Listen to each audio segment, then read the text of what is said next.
Good evening, everybody. Welcome to the Crazy Flyer channel.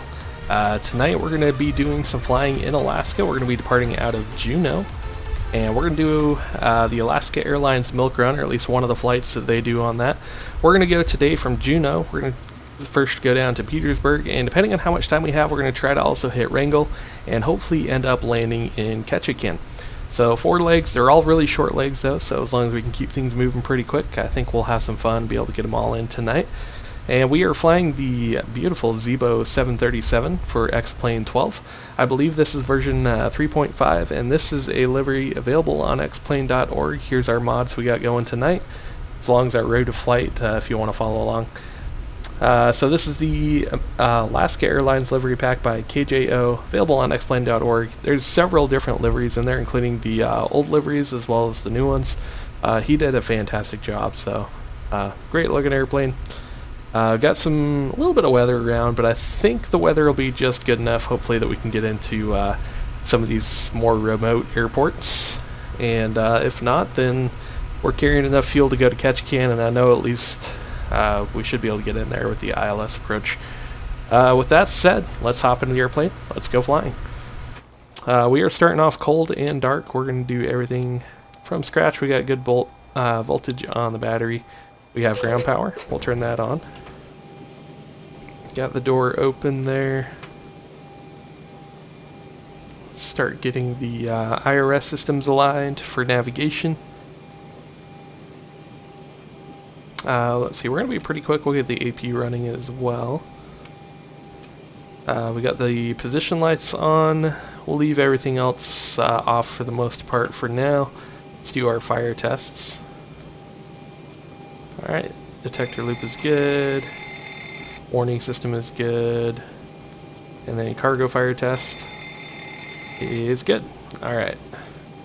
We'll start off with that for now. Like I said, we'll get the AP running and we'll hit the rest of this. Let's pull up our flight plan tonight for our first leg. Downloaded OFP from SimBrief. On SimBrief OFP. Alright, pretty simple flight plan for us. Juneau 6 departure out to SSR, direct to Uneki, which I believe is an approach fix going into Petersburg. Let's see, with that pulled up, let's go ahead and before I forget, let's take a look at our departure weather here. We got 10 miles and light rain, few clouds, 400 feet, broken at 3,500 feet. Altimeter 2960, so it's definitely a low pressure day. We'll see. I hope the weather is going to cooperate with us, but that's the fun of flying in the sim, right? Okay. Let's jump down here to the FMS. Let me get a viewpoint set up here for us too. There we go. Actually, before we do that, I have not done the loading on the aircraft. Let's do that first. So for this leg, we need to have 19,200 pounds of fuel, basically. 19,200. We'll enter that in. And then we'll just kind of load up the airplane. It's saying a pretty full airplane. With as much fuel as we have to tanker, though, we'll probably go a little bit lighter. Because I am planning to basically take enough fuel on this flight to accomplish all 4 legs, or 3 legs. So we'll do that. Let's see, what do we got here? We'll go 30 in this zone. We'll maybe lighten it up a little bit towards the back of the aircraft. We'll put a little bit of cargo up front, a little bit of cargo in the back. I'm just making up some numbers here. Let's just make sure we're within limits. Takeoff weight is above our max 0 fuel weight, but it's below max landing weight. I think that should be fine. That should be a good operating envelope for us today. Let's see here. We'll call the fuel truck ground flight deck hose is connected and get that on the way. Alright, now that we're done with that, let's jump over to the FMS. We'll start to set up our flight plan. Let's see, back to menu, FMC. We've got a good database. We'll do position initialization, PA, what's Juneau, JN? Is that right?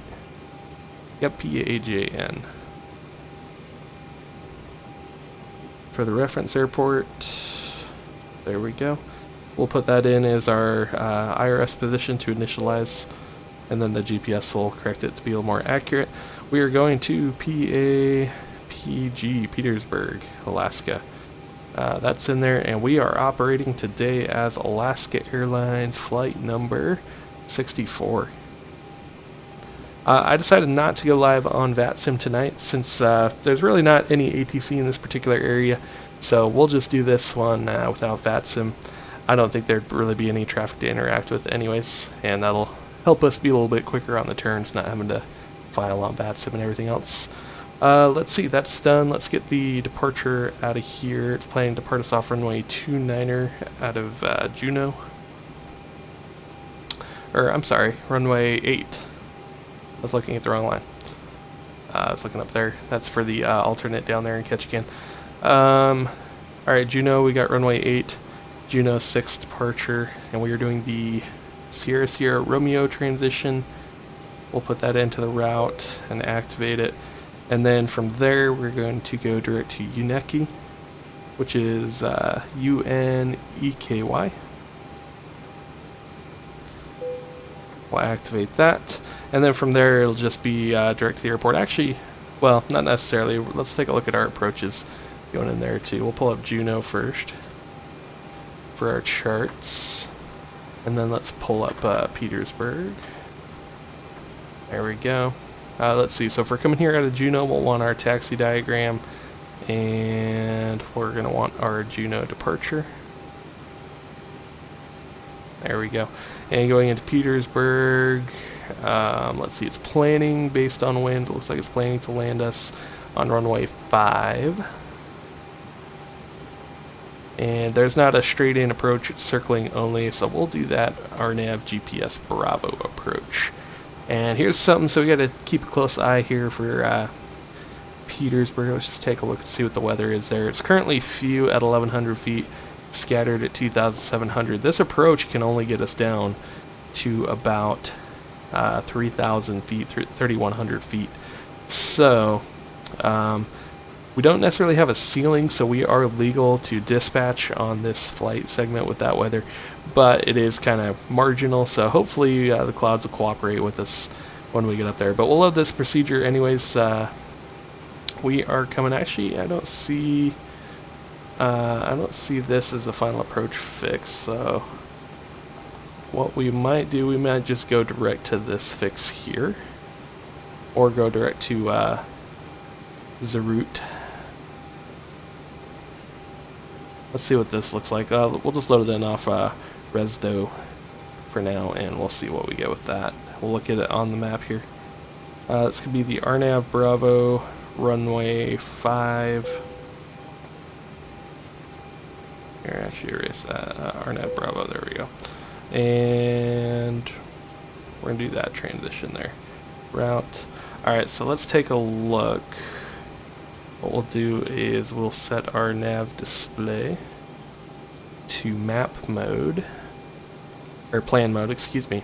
And then we can go to the legs page and we can actually step through our flight plan and see what this looks like. So, actually, yeah, that looks okay. So we'll just go direct from Uneki to Resdo. I think that would be fine. We'll delete that leg there from Zarut. And then we'll just close this out. Since we don't have any ATC operating radar or anything, I think we can pull that off. We'll just need to be cognizant of the terrain that's over here, but I think we can work that out. Flight deck fuel is all loaded up and you are good to go. Excellent. Okay, that'll work for our flight plan. Let's go back to map here. And then now we're going to do perf init. We got the route, we'll go to perf init. So if we come over here to the tablet, weight balance fuel, zero fuel weight is going to be 122.8. We'll throw this in up here on zero fuel weight. Reserve fuel will get off the release here. That's going to be, it looks like 3,300 pounds for reserve fuel. They got us planned at cost index 65. And cruising altitude, flight level 190. Our cruise winds are going to be 249 at 26. And ISA deviation, which is the line right below that, we've got -4. Meaning it's about 4 degrees colder than standard atmosphere. That is in there. Actually, scratch that, -4 Celsius. There we go. That looks correct. We'll hit execute on that. That looks good. We've got a pretty good runway here out of Juneau. We'll do takeoff 1 derate, climb 2 thrust. Let's come out of here, flaps 5. And we'll set V1 just a couple of knots slower.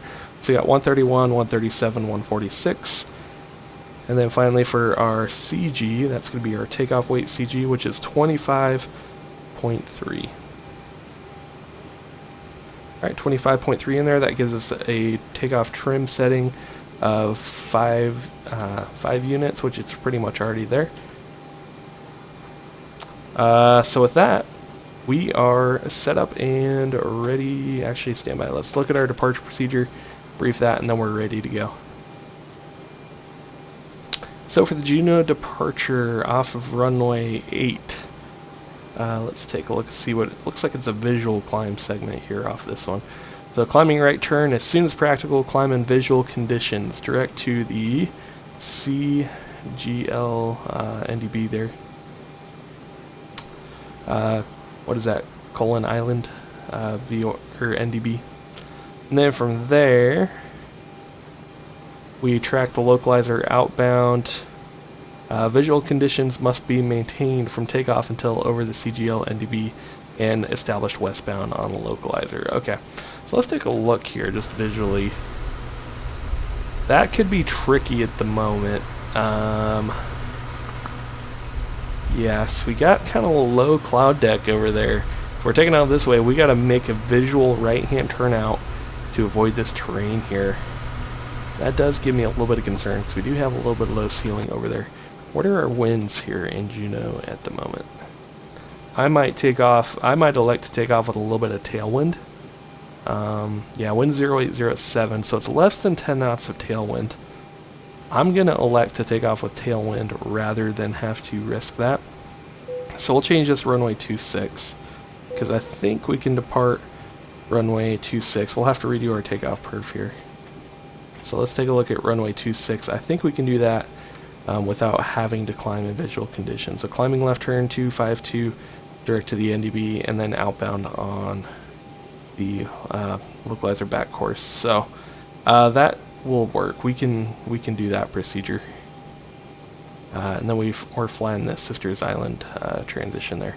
That is much better just because of those low clouds that are over here. I don't want to get myself boxed into this canyon. And obviously with terrain going up to 8,000, or well, I guess that's the MSA. I know you've got some pretty high terrain though, probably up to like 5,000 feet or so right there. So I think that'll be our safer option, even with 7 knots of tailwind. So what we'll do to compensate for that, so we'll go take off here. Now just for planning purposes, let's do... we're not going to derate on takeoff anymore. We're going to go full takeoff thrust. We'll still do a climb 2 once we're out and away. And we'll do 1... In fact, let's do a flaps 10.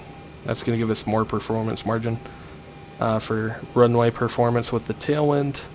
CG is still the same, so that is going to change our trim setting though to 3.5 degrees.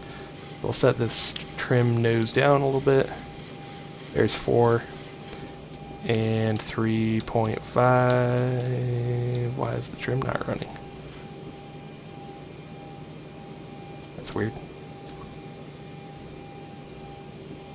I don't know why my trim wheel just stopped, but that might just be a simism since we don't really have the aircraft powered up yet, but other than the GPU. Okay, that is set up. I feel much better about doing that. I did not want to take off having to do visual conditions into potential IMC off the runway.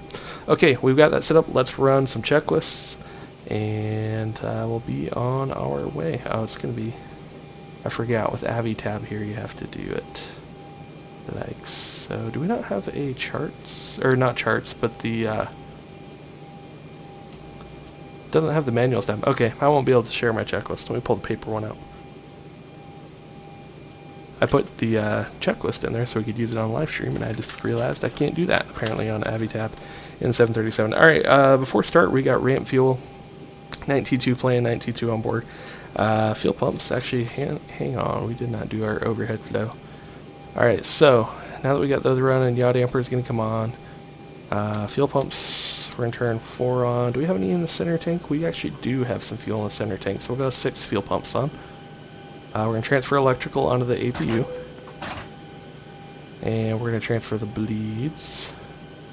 The pack's running, keep the cabin comfortable. Let's see, fast belt signs and emergency lights. Probe heats. And hydraulics are set.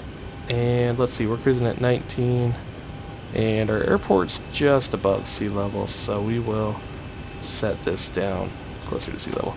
Okay, now we're ready. Before start, we got ramp fuel 19.2, plan 19.2 on board. Fuel pump 6 on, fasten belt sign is on, window probe heats are on, hydraulic pumps on, pressurization we're set to 19,000 cruise, 100 feet for landing. Flight directors are now on. Altimeters, we have 2960 set, FMS route in it, and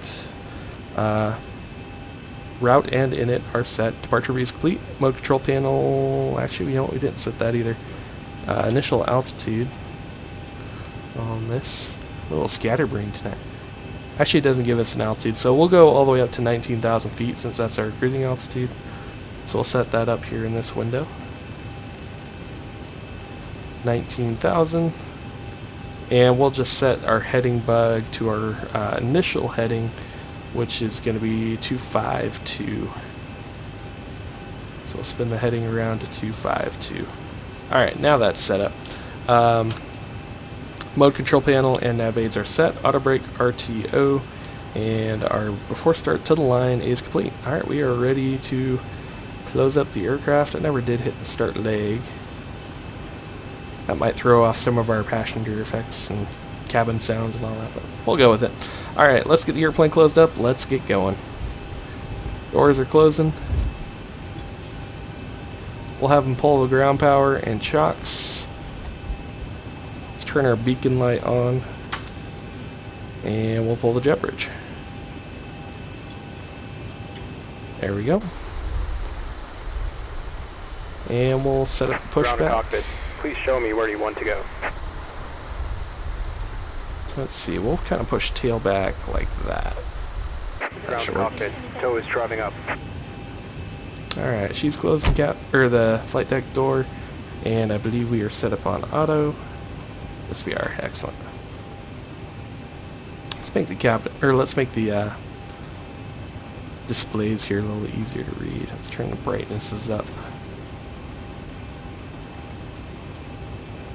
Panel brightness. There we go. Now everything's a little bit easier to read. Transponder comes on. We got the beacon light on. Doors and windows are closed. Below the line, doors and windows closed, locked. Anti-collision beacon light is on. Transponder is set to TARA, and our before start checklist below the line is complete.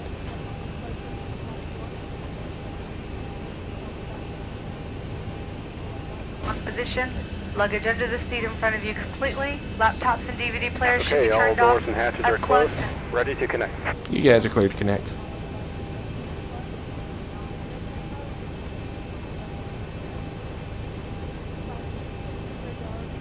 I guess we'll set our initial speed to V2 just in case we need that. There we go.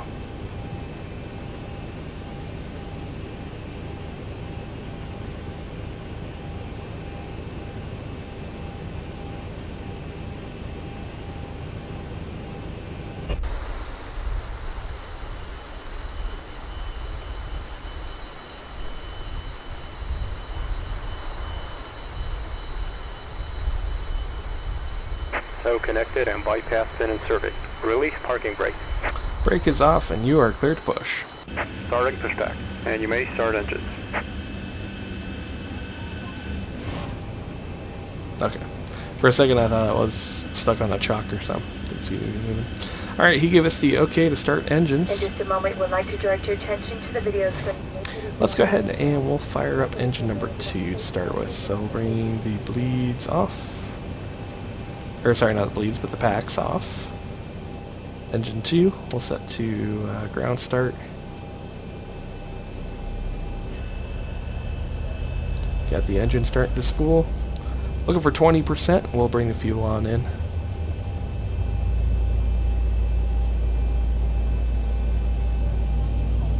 20%. Fuel's coming in. Light off. We've got oil pressure on the rise, N2 on the rise, N1 on the rise. Watching our EGT for a hot start. Watching the N1 and N2s for any hung start.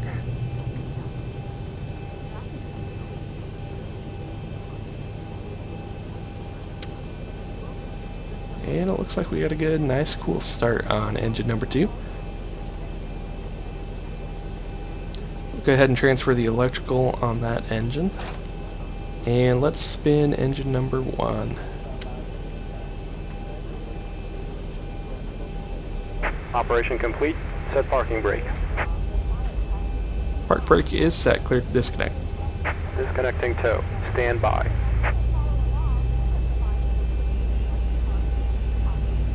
And 20%. Fuel's coming in. For the safety instruction to locate your nearest exit. Keep in mind, the closest exit may be behind you. On this airplane, life rafts are located in ceiling compartments. Each cabin exit door and some exits over the wings are equipped with an evacuation slide. Some slides, except those over the wings, may also be used as rafts. This aircraft has escaped. Okay, we got 2 good starts. Transfer the electrical. AP is off the electrical now. Now we're going to switch the bleeds over to the engine. And then we'll set the packs back to auto. And we can shut down the APU. We're done with it now. Tow is disconnected and bypass pin has been removed. Hand signal on the left. We'll see you next time and have a safe flight. Alright.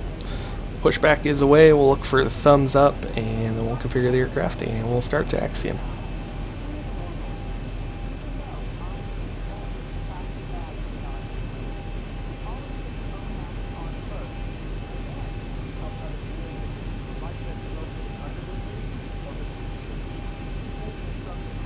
Alright, we got thumbs up, he's got the bypass pin.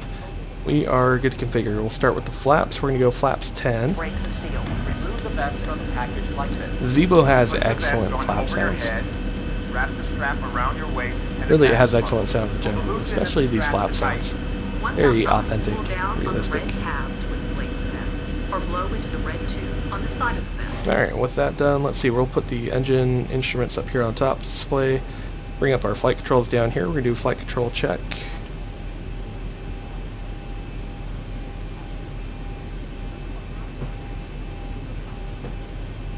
And rudder. Okay, flight controls have been checked. Let's run our after start checklist. What's our outside temperature? It's 2 degrees. We'll turn our engine bleeds on. We'll do anti-ice on our departure today. After start checklist, we got flight controls checked. Pitch trim is 3.75 in the green. Takeoff data verify. We've got runway 26 in the box, 133, 135, 145. Flaps, we are 10 degrees and green. Engine anti-ice is on, and after start checklist is complete. Alright guys, let's taxi out. Runway 26. We're going to come out here pretty much the direction that we're going. Where's my dash 9? There it is. We'll just keep going this direction. We'll take Charlie 1, join Alpha, all the way to the end. Let's get a nice taxi out shot here.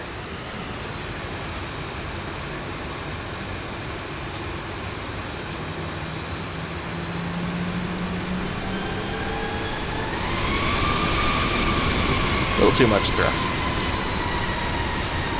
Oh, fuel truck.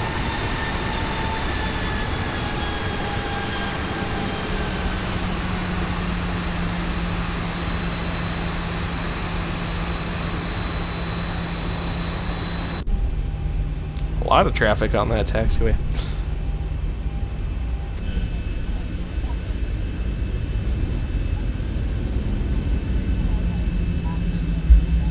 As always, let me know about sounds. If it's too quiet, too loud, we can always make a quick adjustment.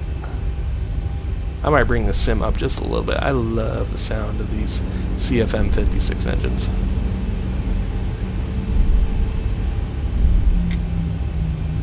Yeah, it's a little rainy. We'll put wipers to intermittent. Alright, so just a review on our departure. It's going to be an FMS nav call out. That'll take us out to the NDB, the CGL NDB.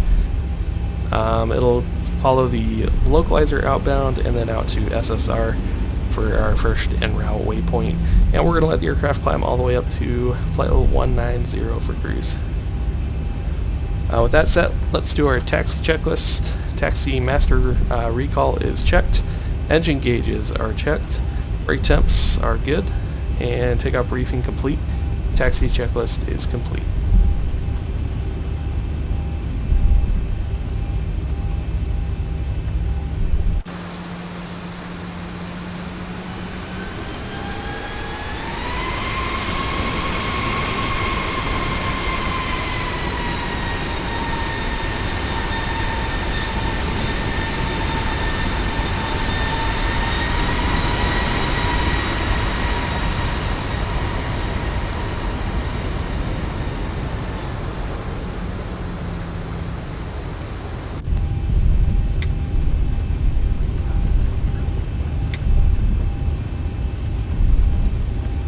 Yeah, I'm really glad looking out that window to see how low those clouds are.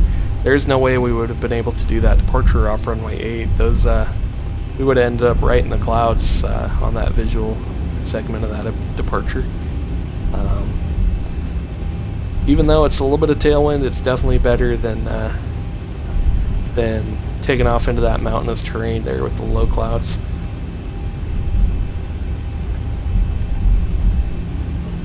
Alright, approaching the end of the runway. We'll turn these lights on. That'll Flight attendants, prepare for takeoff, please. That'll have them prepare the cabin.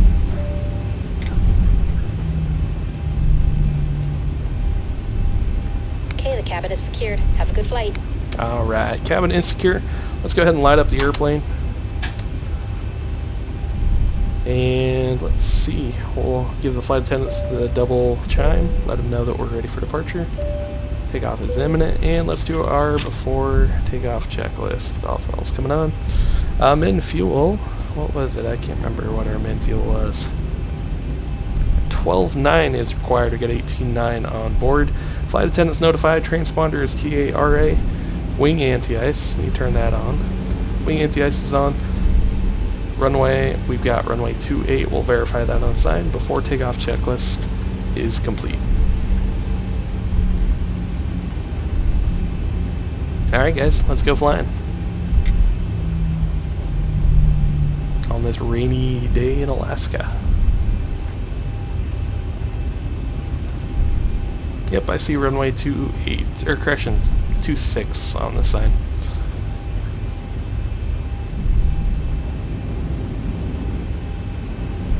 I said the wrong one. Alright, we'll take it out here. We're going to take as much runway as we can, especially with that 7 knots of tailwind. I don't think we're going to have any performance issues, but we'll still use every inch of runway. Get it lined up here. Alright, we're going to turn the wipers up to low for the departure roll, since it's raining pretty good. Alright, let's get it lined up a little better, and here we go. That's a little better. Alright, toga thrust is set.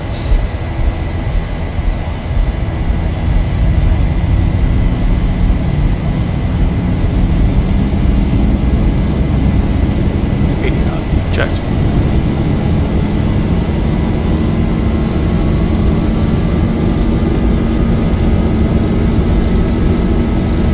E1, rotate.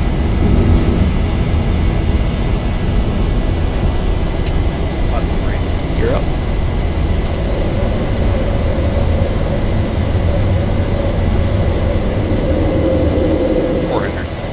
F my staff. Let's turn those wipers off now. 1000. UNAV. Go autopilot on. Flyby. Watch your ears.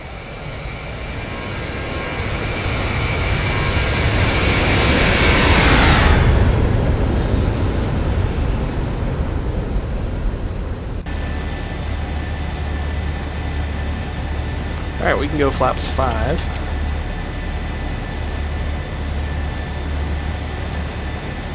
Let the airplane start accelerating. Landing gear's up, we'll go to the off position with the lever. You're getting rocked around a little bit. Alright, flaps 1.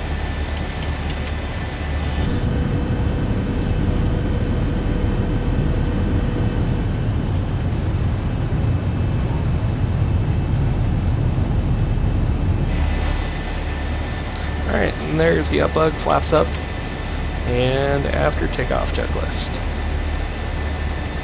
Landing gear is up and off, flaps are up, APU is off, engine bleeds and packs are on and auto, anti-ice is on, and after takeoff checklist is complete.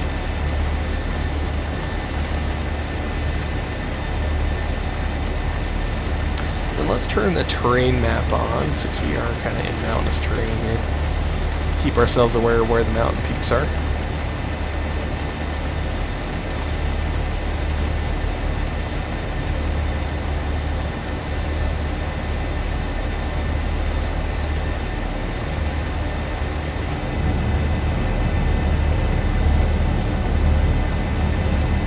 Ooh, that's kind of cool, breaking out of the clouds right there.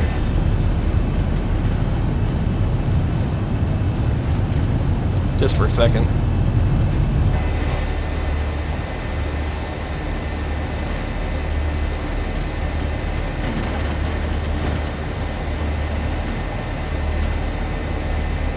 Getting some moderate turbulence. This is stuff I was flying through at work all week.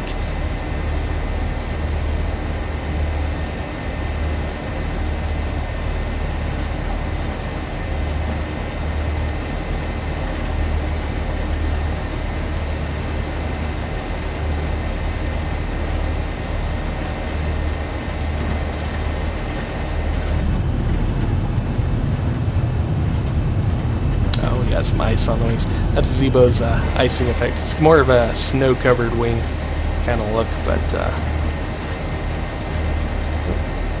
I thought we had the wing anti-ice on. Apparently it wasn't. Definitely want that on right now. We're at -3 degrees. That's perfect icing conditions.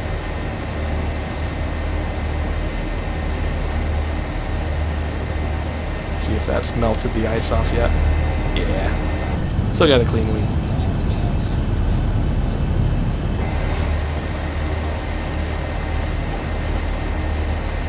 Yeah, I'm not...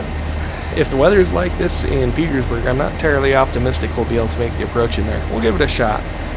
Like I said, if we don't, then we've got plenty enough fuel to get all the way down to Ketchikan. And even about an hour of fuel after that. If we had to come back to Juneau, we could do that. Ooh, that's looking good now. Now we're getting above the tops.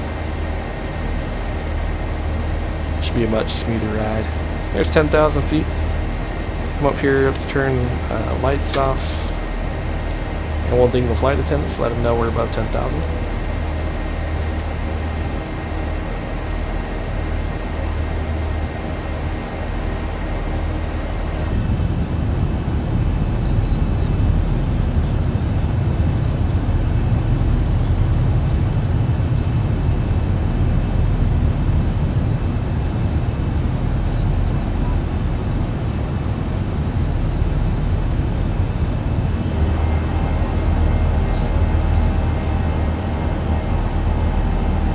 Beautiful.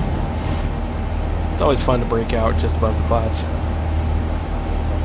We need a sunshade is what we need. I don't think our head-up display would help very much.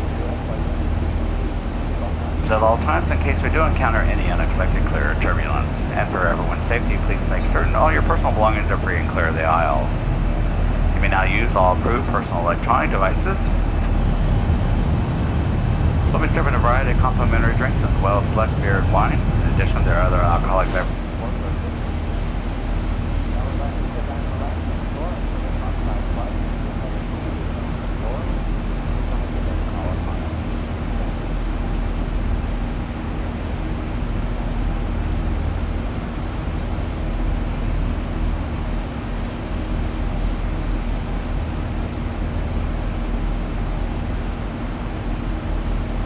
Alright, so now that we got a little bit of lower workload, let's start taking a look at our destination. Put these Juneau charts away. Alright, so we'll start setting up this approach. We've already got it loaded into the FMS. The only thing we really need to set up here... What do we got going on? Discontinuity. Oh, do I? Hang on, stand by. Oh, we sure do. Let's bring Uneki up here.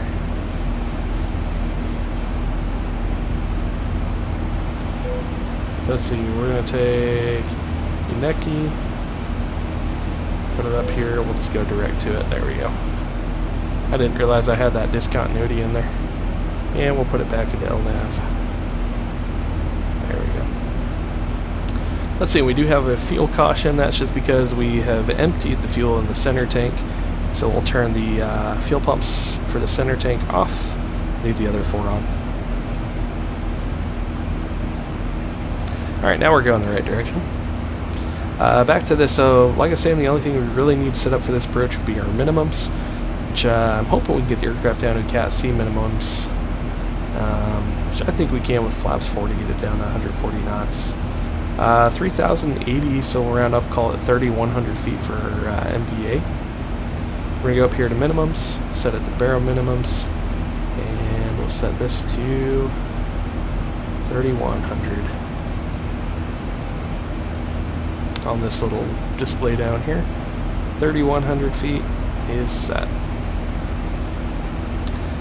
So let's see, other than that, we don't need to set up a frequency. We've got 166 for the final approach course to the airport, circling approach only. Let's see, Mel Z at 3,500 feet is our final approach fix. We already got the minimum set. Airport elevation sitting at 113 feet. There's 18, we'll go standards on the barrows, or on the altimeters. If we got to do a missed approach, it's going to be climb to 6,000 feet, direct to Wakev, on track 073 to LVD VOR, and hold. We'll climb and hold to 6,000 feet. That's pretty much all there is to it.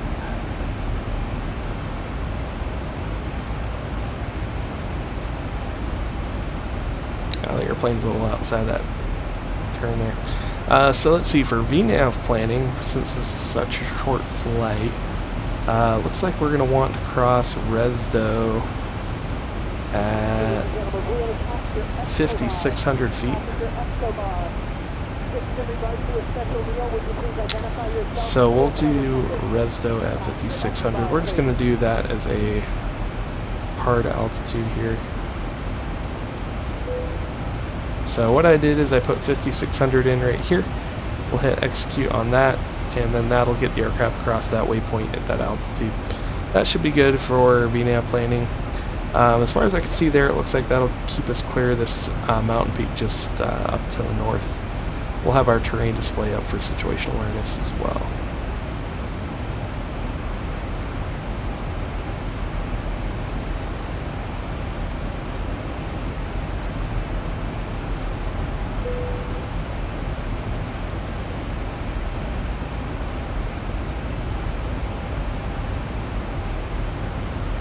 Cool. Alright. And then let's see, for after landing, let's see, airport. It's a pretty small airport. I don't anticipate we'll have any issues finding where we gotta go, but yeah, there's only one ramp. It's hard to get it wrong. The winds were showing, I believe it was going to favor runway 5. Yeah, they're pretty much actually calm, so just a right base into runway 5. Now this approach, if we look here, that's our missed approach waypoint, and that leaves us at 3,000 feet. So obviously we're going to have to do some maneuvering, and ideally I'm hoping we'll break out of the clouds early enough that we can descend pretty quickly, and we may need to kind of circle out here maybe to like a downwind at base and then a final over here over the water where we know we clear the terrain. So this is a fun one. It's a pretty tricky approach, and like I said, I'm not entirely sure that we're going to be able to do it. It's going to depend on how the what the cloud conditions are as we get down there.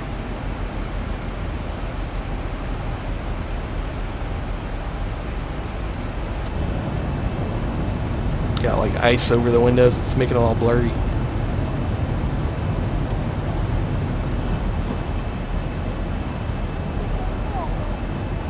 Real airplane, it doesn't really do that. Generally speaking, you're only going to build up ice on your leading edges in flight on an airplane.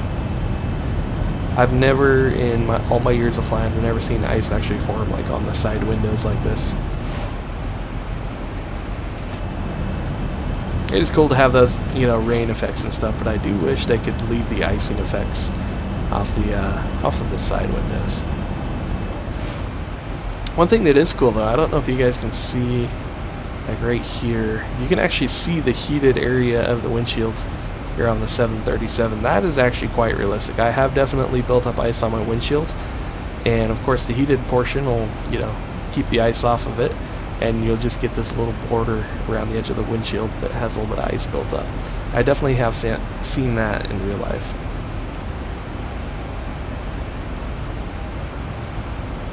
But yeah, I gotta give kudos to Zibo for that effect. That's very well done, especially compared to that Airbus. The Tullis Airbus is, if you build up the ice on the front, you're not much you can do. We had that live stream a month or two ago with a bunch of ice built up on the windscreen. That was a fun one.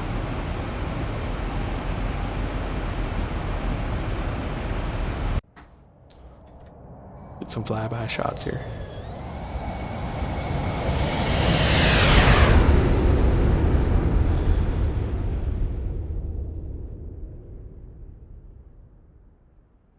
Do a little outside view. I'm gonna turn the volume down just a little bit so we don't blast our eardrums.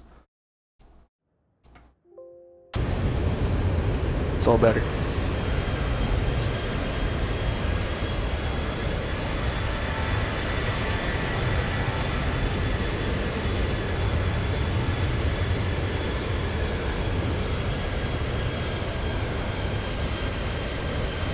I'm kind of in the cloud shadow right now.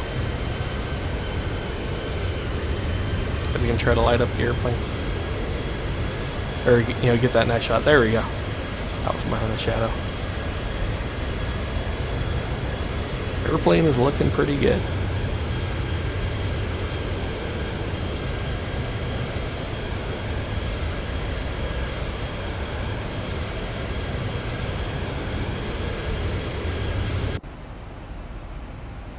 Bring our sounds back up now. Alright, we're just less than 20, or about 20 miles away from top of descent, so nice short flight for us. So yeah, the only thing we've really got to be careful about is the terrain right in here as we approach this waypoint.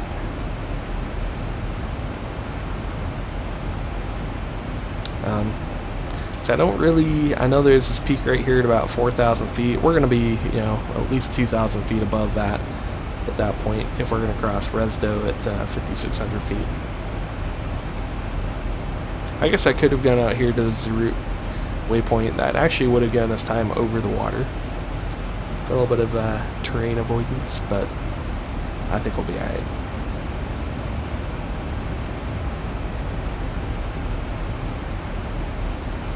We'll go ahead and make our top of descent announcement. One thing to consider on a day like today, we know there's going to be turbulence down there in the clouds, so you know, the flight attendants have their duties to prepare the cabin, so I'm going to have them try to do it a little bit early. That way they're not getting bounced around too much in the turbulence. Ladies and gentlemen, once again from the flight deck here, we're on our descent. Seatbelt signs going to be back up for our arrival. If you're up and about, please return your seats, fasten your seatbelts. Still showing well ahead of schedule. Thanks again, so hope you have a nice week. Have you on here very shortly.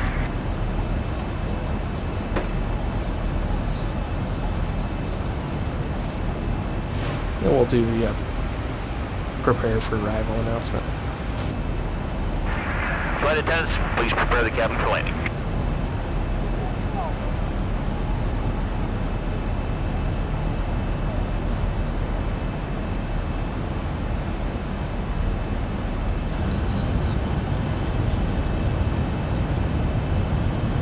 Ladies and gentlemen, as we begin our gradual descent for landing, we ask you to take this opportunity. Alright, and now what we'll do, since we got the VNAV set up, we're going to take our altitude bug. And we'll spin this down to 5,600 feet. That's the limit that we'll have set for now. One other thing I did notice here, so it is going to have us do the procedure turn. I really don't think we actually need to do the procedure turn. In this particular case, I'm going to delete that out and see if it'll let me just do this. Yeah, I'll be better. That way we'll expedite our arrival. Alright, coming up on top of descent, we got the altitude set. We should still be in... Actually, I lied, we are not in VNAV, so we'll put ourselves back into VNAV. And the aircraft should make a descent here shortly. Don't need to speed up too much.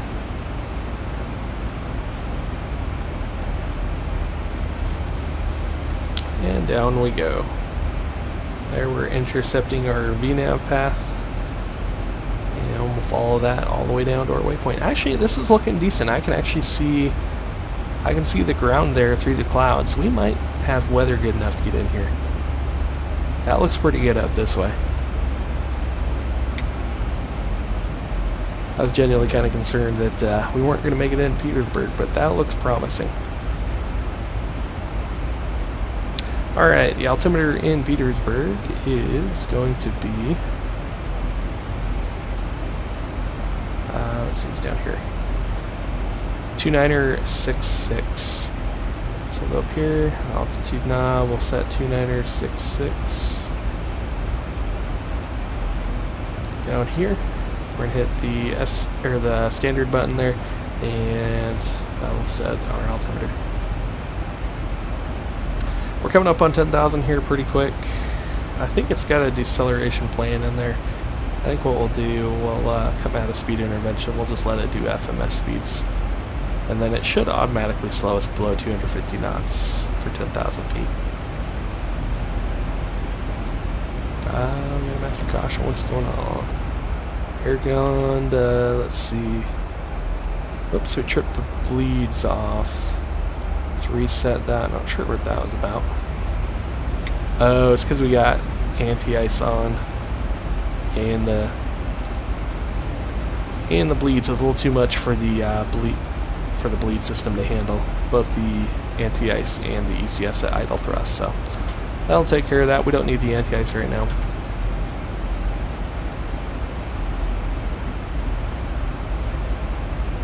And our recall is clear again. We got the caution light off.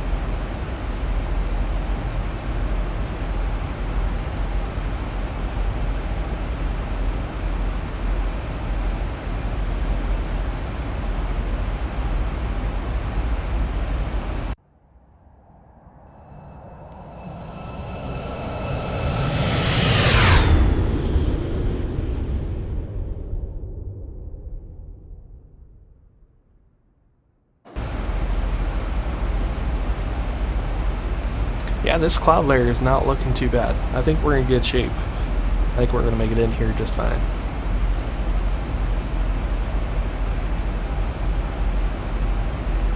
There's a lot more overcast back in Juneau. Let's see, another thing for arrival, we'll do, it's a pretty short runway. I think we'll do an auto brake 3 and we'll arm up our spoilers.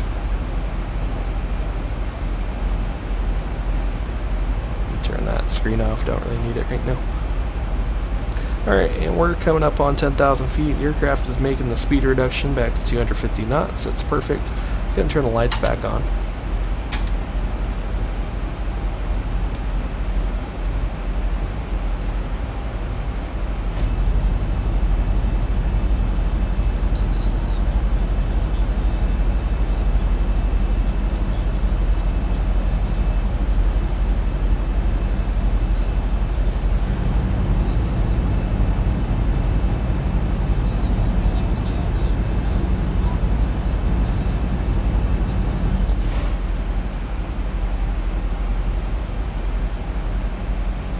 I'm actually going to adjust one quick thing here on the descent. We actually don't need to go too slow. We'll do a 250 slant 10.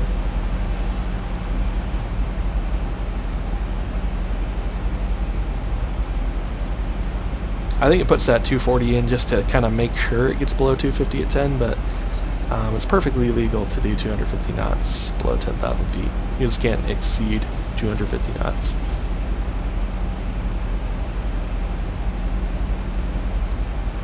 Yep, this terrain out here looks good. We'll be well above that here on our descent profile. And this is the bay out here. I think we're going to get below the cloud deck. I think we're actually going to, might even be able to do a visual approach by the time we get down to that final approach fix.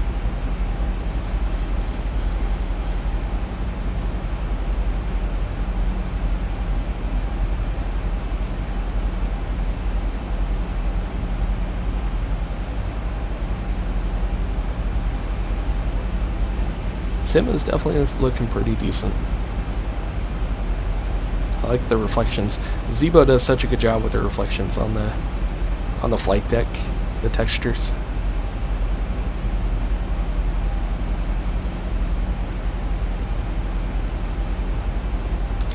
Alright, so now we're going to have to keep track pretty carefully here of our speed in the descent.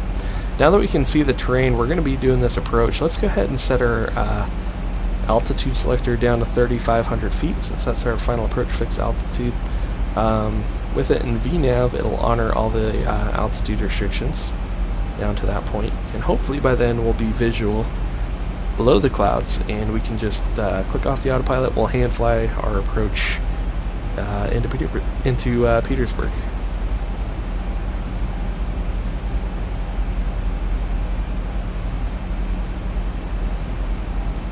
Now we know this approach is going to leave us high, so I'm actually going to go ahead. We're going to start a manual speed reduction here.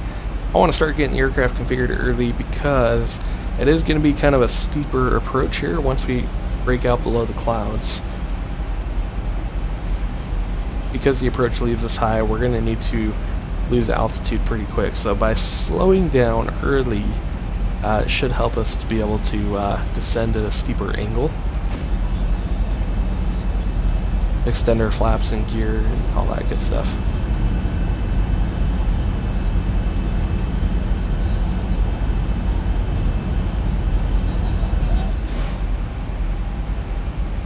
Using some speed brake to help us slow down. We are below flap speeds as well, so we can start going, I think, all the way up to flaps 5 at 250 knots. So let's go flaps 2 for now. Just start the flaps coming down. Start working that speed back a little bit more. As the flaps extend, we can safely go to a slower speed. And we're good all the way up flaps 5, so we'll go flaps 5 now.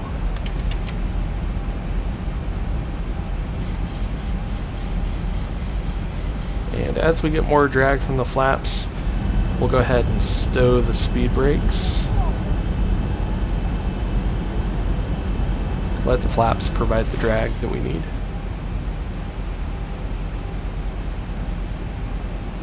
Oh yeah, we never did landing speed. I totally forgot to do that. We never did descent checklist either. So approach speed, we're going to do 40 degrees, 138. That looks good. And we'll go back up here. Let's do a descent checklist real quick. Descent checklist, fast belt sign is on, altimeters. We got 2966 set, FMS is set, nav aids are set, auto brake 3, landing perf is set, approach briefing is complete. Pressurization set to 100 feet for landing elevation, and descent checklist is complete.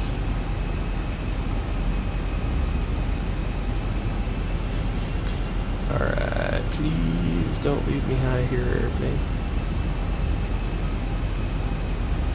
I think it had a deceleration planned in right there. That's probably why it leveled me off for a minute. Yeah. But obviously we've been slowing down early. As long as it keeps that descent coming, we should be in good shape. Alright, here's where we make the turn. We'll slow it up just a little bit more. Go flaps 10. And we're in the turn. Hopefully we'll get below these clouds here pretty quick. That view kind of made it look like we got some lower bases. We're going to bring anti-ice back on. I want to ice up here in these clouds. Alright, this thing is like keeping me high, I feel like. I guess not too high, we're still okay. But I need it to get me below these clouds, preferably.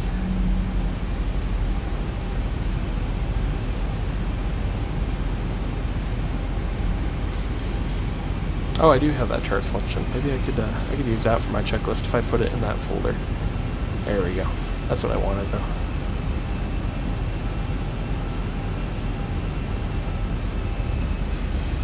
Oh, we're close to breaking out. I just need to get below these clouds.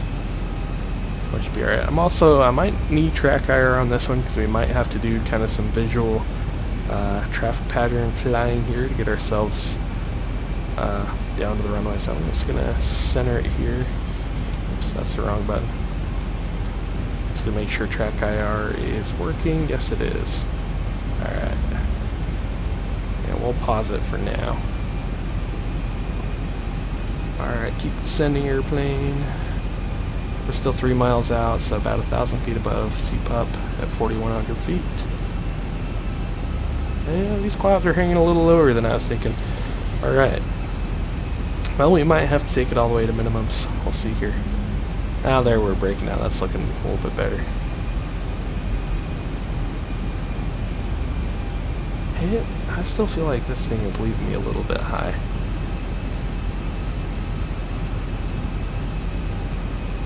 Should be taken down to Jobu at 3,080 feet, or 3,100 feet technically. There we go. Okay, we're breaking out now. The airport, it sits like right here on this peninsula. I'm going to call that visual conditions here. We're getting below the clouds now, so we're going to go flaps 15, gear down. We're bringing the speed back more. We'll bring it back towards VREF. Flaps 25. Flaps 30. Let the flight attendants know.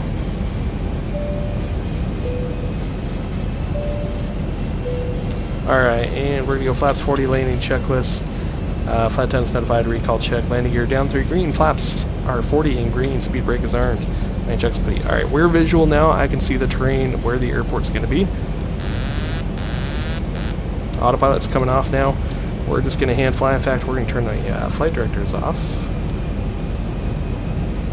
Or we'll recycle them so they're ready for go around if needed, but we're all visual here. So we're going to let the airplane descend. So we need to get down for our runway.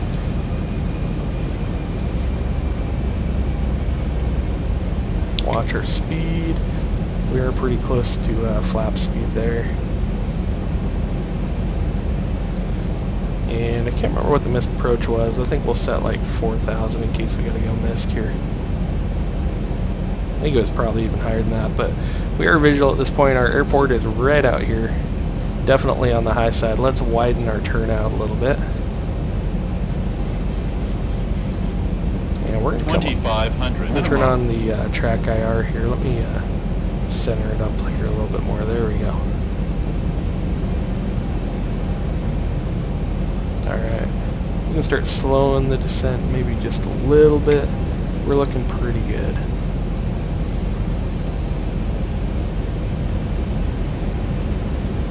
That sun glare is making it more challenging though too. That's not helping us.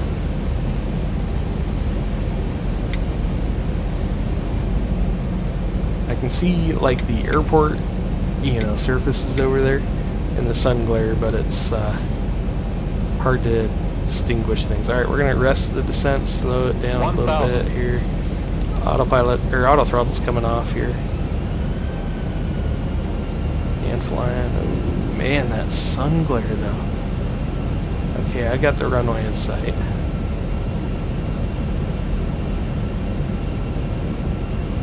Yeah, sun glare is too real. I need virtual sunglasses in this airplane.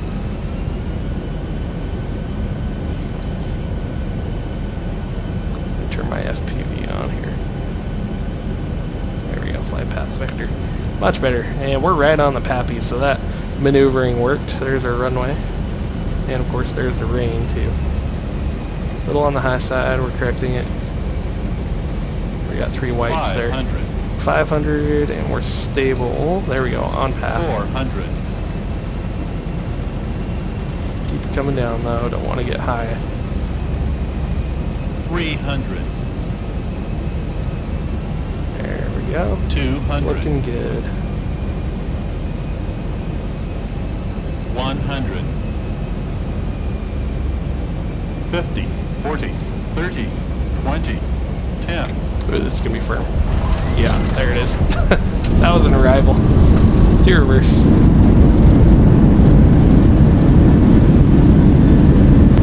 Auto brakes off. 80 knots. Yeah, I knew it as soon as I like felt. As soon as I pulled that power out, I was like, "Oh, we gotta get sync rate." Yeah, that was a firm one, but it was safe and legal. Those are the two important parts. All right, we'll get ourselves turned around back to the terminal. Welcome to Petersburg, everybody.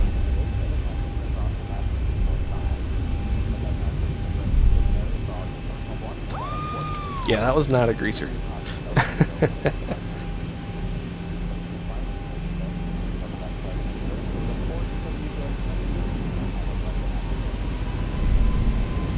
Yeah, this is probably one of the more challenging airports I have flown the 7-3 into on X-Plane.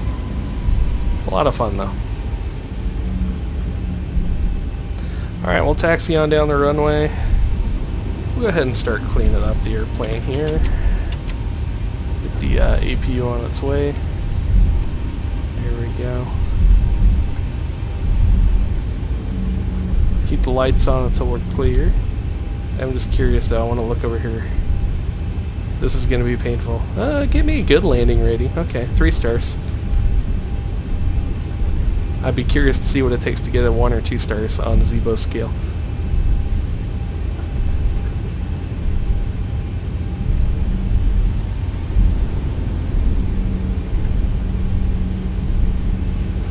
Yeah, look at those sun reflections, man. The texturing in this aircraft is just fantastic. They really nailed it.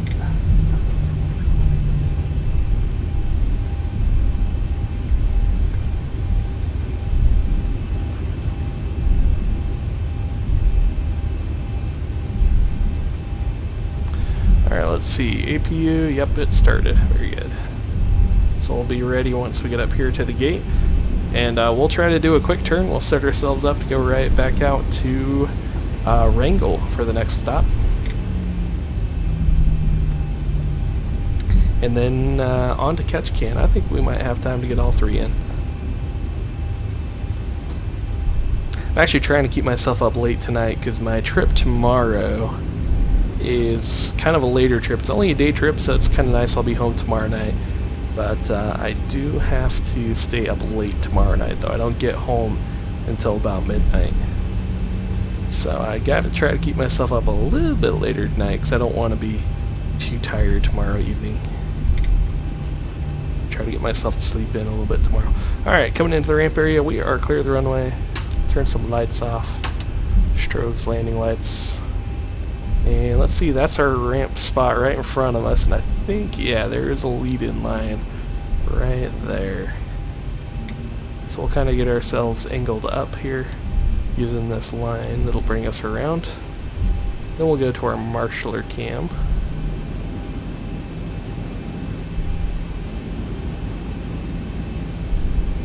Let's see, yeah, we're looking okay there. Start to bring it around. A little bit of thrust on engine 1, help it around the corner, just like that. Alright, we're going to go outside view for the marshaller cam. It was a little bit too short. I could have gone a little farther on the setup. There we go, get the marshaller in position. Now we'll park the airplane.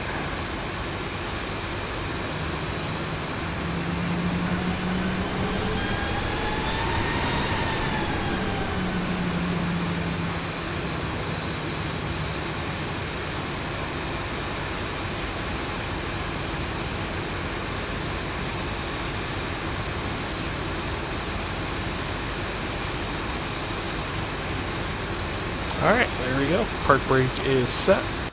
We'll do our shutdown for that. Let's come off track IR. Alright, so we're going to transfer electrical. leads, and the engine shut down. And seatbelt sign. Wait for the engines to cool down, nice and slow, and then we'll turn the beacon light off. There we go, that should be slow enough, and beacon light's coming off.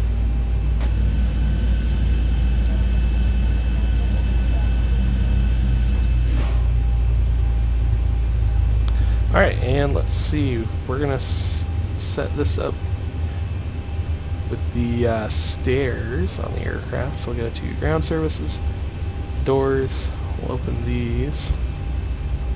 I never heard the flight attendants make their prepare for arrival announcement.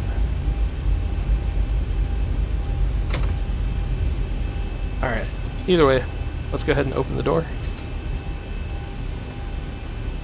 And we'll do entry stairs as well. Okay, and we'll get ourselves set up on the next flight. So I'm going to get on sim brief just to get the paperwork. We're not going to do bad sim or anything, but we'll get the paperwork filed. It should only take maybe a minute or two, and we'll be right back. We'll throw maybe a song on here while we're chilling. See what's left on. I haven't used this playlist in a long time. We'll see what this is. Need the volume up here. Or deplaning music.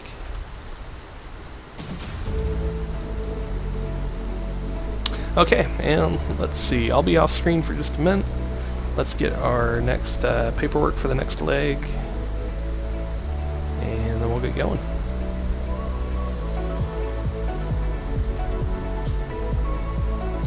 Alright, new flight. This is going to be the same flight number. Alaska, what were we, 64? Yeah, 64. We are going from PAPG to PAWG. Petersburg to Wrangle.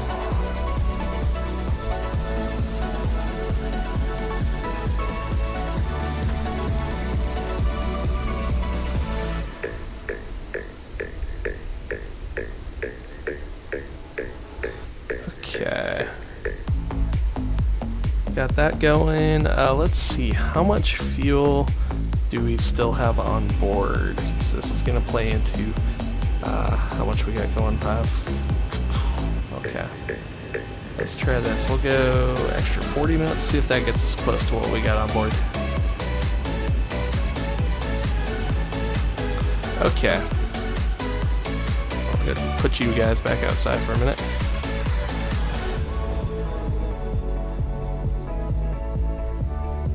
We'll do an intermission screen too, how about that?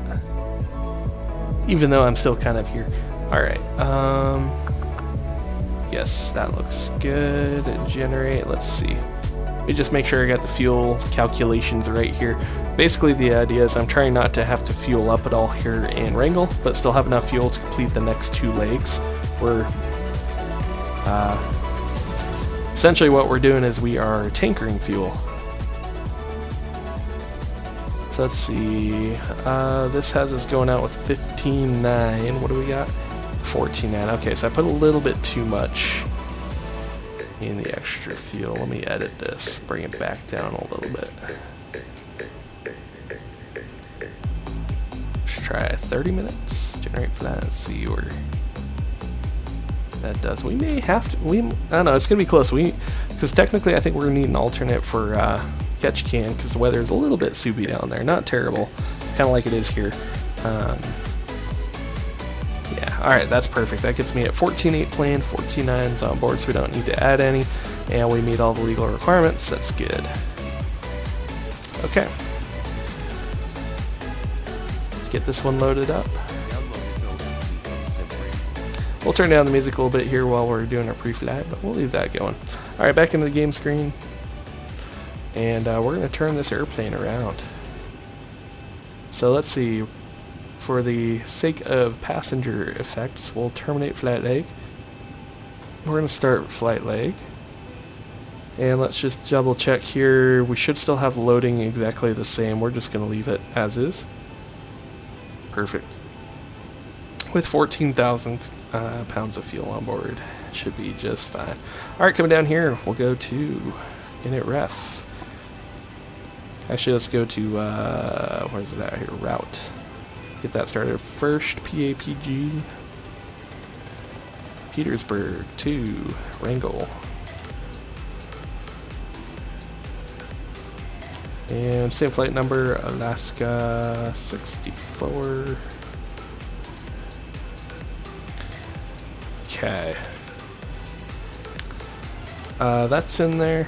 We're going to do departure out of here. I think we actually do have a departure out of here, if I remember right. It's on, yeah, it's even on the flight plan. Petersburg 1. We're going to do runway 23 departure. Winds are pretty calm, so I figure we'll take off away from the mountains. That is done. Activate and execute. Alright, so we got Petersburg 1. Did I not put in the correct transition? Standby. Petersburg 1. Oh, there is actually no transition. Okay. We're going to have to look at this. I'm curious to see what this departure has got on it. Let's see. The route, then direct Turks and direct. So we kind of go back up the valley the way we came, and then we loop back around to the south, basically, on this particular flight segment. There's the route, and then Turks.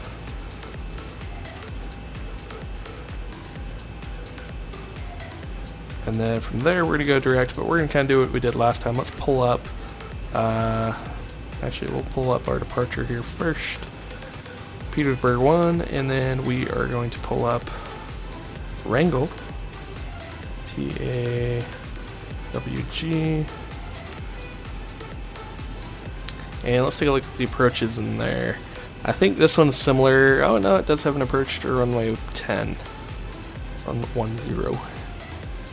But as I recall, yeah, this one leaves you a little high as well, but I think the weather is going to be good enough. Few at 1,100 feet. That's a little iffy, but it's only a few there, so I think we'll be okay. Broken at 35 is our ceiling, so again, we are legal and good for this flight. We're just, it's a little on the marginal side, but we still got the fuel to go all the way to Ketchikan if we need to, plus like another... still another good hour past that is basically what I've got on board right now. Okay. So let's see. We are coming from Turks. I don't know where... Oh, yeah. Turks is right there. So it is an approach transition. Perfect. It doesn't require procedure turn, so we'll load that in. Arrival, departure. Arrival. It's going to be RNAV 10. Turks transition. Route. We'll execute that. Let's just make sure we don't have a discontinuity in here. Yep, so we got the departure. We do have a discontinuity there because it's a vector departure, and then we'll go direct to the route, then Turks, and then that's the approach transition. That takes us all the way down to all the way through the approach. That's nice and easy. I like it. Okay, we'll go to init ref. We're going to set this up. Zero fuel will actually be the same as the last flight, 122.8. 122.8. Oops, I put that in the wrong one. 22.8. Zero fuel. There we go. That looks better. Reserve on this leg is 3.4. Cost index 74. I'm guessing we're cruising a little lower. Yeah, only cruising at 14,000 on this one. Nice and short. Cruise winds 251.21. IC deviations -3. -3 Celsius. Got to specify on this one. There we go. Execute that. And one limit. This is a short runway, so we're going to do takeoff, toga, no derate, climb to flap 10, and we'll throw in like 126 V1, 3243. Takeoff CG is, oh, I'm sorry, you guys can't even see what I'm doing. There we go. Takeoff CG is at 24.3. There we go. And that gives us a trim of 3.5 units. I don't know why it stops there at 4. That's interesting. Then you gotta like manually drive it back. 2.5. I guess we are a little tail heavy on our loading That's why we got such a nose forward stab trim for takeoff, but it's still within limits, so we're good there. Alright, auto brake RTO, we're going to set the altitude all the way up to 14,000, and we'll brief our departure. 14 set, let's take a look at our departure procedure here. Okay, so out of Petersburg, departing runway 23, for climb in... Or no, I'm sorry, we're landing, we're departing 5. I landed 23. I just realized. Yeah, okay. I didn't land on the runway, I thought I did. I had it backwards. Alright, we're going to depart 5. Standby 1, we're going to turn it around again.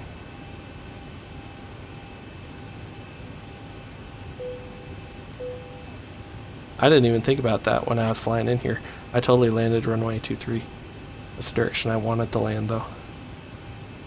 In my mind, though, it was runway 5, but... Okay. Still got flaps 10, 26, 32, 43. Still with 3.5 on stab trim. And cool. Alright, so for runway 5, climb to MEA. Direction of flight via climbing left turn, heading 300 to intercept the IPSG LDA North, course 344 to Jurdu, and then LVD ARC. And I think all this is in our FMS. Yeah, so there's the outbound localizer. Then we intercept the ARC, takes us out there. Yeah, that's what we want. So we're following this right here. Jurdu, Webdo is the route, and then on depicted route. Cool. And we got 14 set for the top altitude. That'll be what we want. And we'll set 143 V2 on the IAS. 143. Flight directors are armed. Let's do our overhead flows. Seatbelt sign is on. Oops, I also got anti-ice on. Don't need that. Is that on my after landing checklist? Oh, it is on my after landing checklist. I just didn't do it. I'm slacking. We'll set the altitude at 14,000 feet. And 100 feet should be good for arrival. Cool. Okay. Overhead looks good. I think we got everything set. Let's run our 4-star checklist. Ramp fuel, we've got 14.8 planned, 14.9 on board. Fuel pumps 4 on, fast belt sign on, window probe heats on, hydraulic pumps on, pressurization set 14,000 for cruise. Under for landing, flight directors on, altimeters we got 2966 set.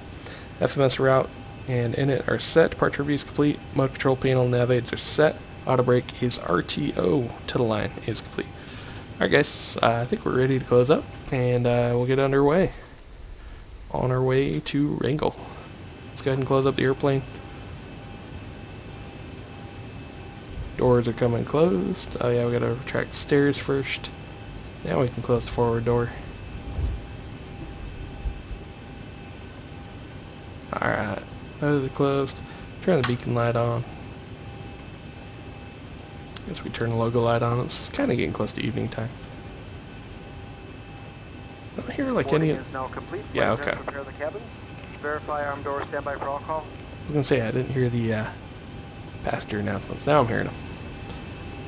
Alright, we've got everyone strapped in. Give us a ring if you need anything. Excellent. Doors closed. It's set to auto for the lock. Flight deck is secure.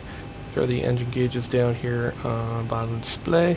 We do not require a pushback from this gate, so in real life we would just give the signal out the window to the ramp crew to make sure the area is safe, and then we'll go ahead and we'll start engines.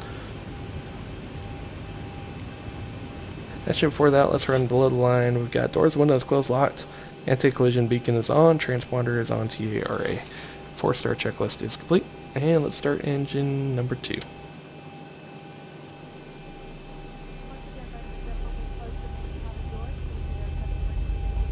Fasten seat backs and tray tables in the full upright and locked position. Luggage under the seat in front of you completely. Laptops and DVD players should be turned off. Unplugged. 20%. Fuel's coming in. Plugged, they may remain on in airplane mode and must be secured. Flight attendants, please prepare doors for departure. Cross-check. Stand by for all call.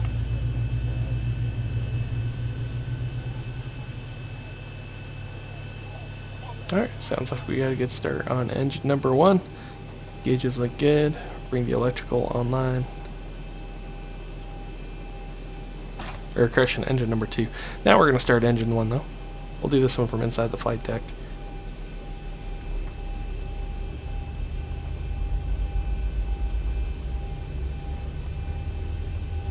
Looking for 20% on the N2. Fuel's coming in. Light off. N2 on the rise and 1 on the rise. Oil pressure's good. Watch for hot start here, hunk start here, and here.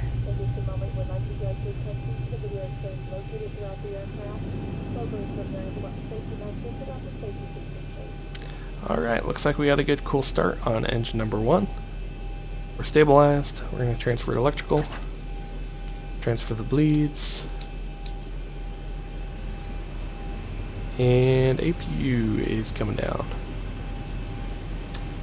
Let's see, we'll do engine anti-ice again since we got just a little bit of raindrops, a few raindrops falling here and there, and we are pretty cold at 2 degrees Celsius, so we'll do anti-ice. Alright, let's do flaps to 10. There we go, 4 notches, that'll bring flaps to 10. We'll do our flight control check. We'll do a little wing view for this one. To fasten your seatbelt, insert the metal fitting into the buckle and pull the loose end of the strap to tighten. To open, lift up on the buckle. Elevators and rudder. After start checklist. Flight controls are checked. Pitch trim, we got 3.5 in the green. Takeoff data verify off of runway 5 this time for sure. 126, 132, 143. Flaps are 10 and green. Engine anti-ice is on and after start checklist is complete. We are ready to taxi. Brakes off. And let's see, brake temps as well. They're also good after our last landing. So we're good to taxi and brakes are cool for takeoff. We'll turn the taxi light on. We'll taxi out here.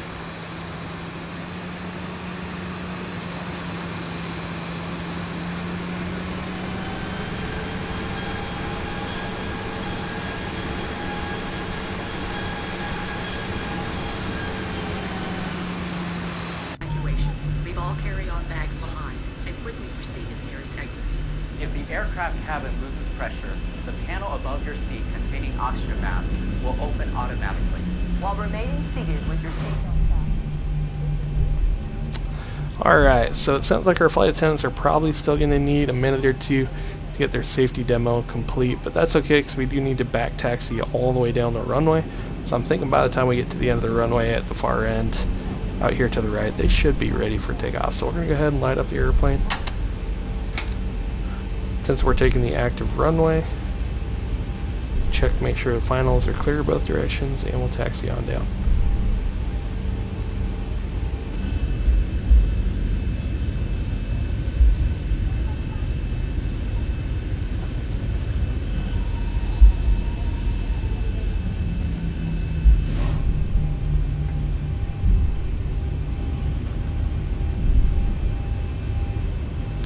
Alright. Sounds like they're just about done, so yeah, I think by the time we're down at the end of the runway, they'll be ready for departure. So just to review, off of runway 5, it's going to be FMS nav call out. That's going to take us outbound on the LDA. It'll take us out, and then the DME arc to the route intersection. Then on course, we're climbing to 14,000 feet. If we have an engine failure, we'll proceed visually up the valley over the water where the terrain is low, and then we'll troubleshoot as needed. Taxi checklist, master caution recall is checked. Engine gauges are checked. Brake temps are good. Takeout briefing is complete, and our taxi checklist is complete. Go ahead and tell the flight attendants prepare for departure. Flight attendants prepare for takeoff, please.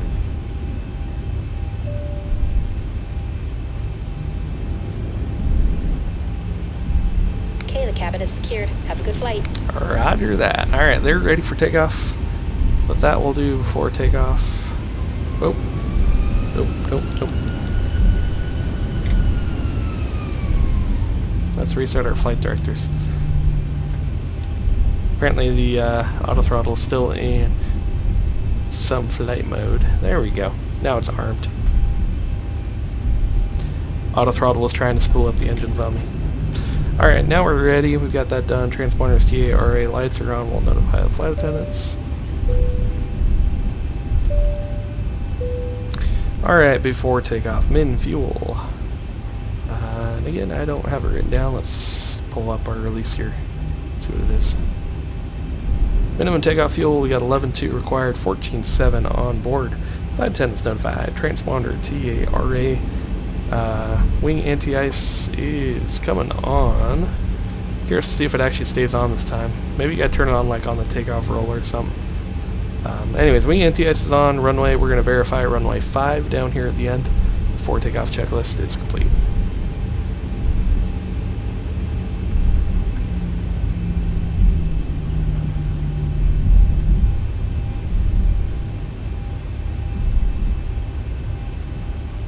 Alright, I see 5 painted there on the runway. We're going to get ourselves turned around and let's go flying.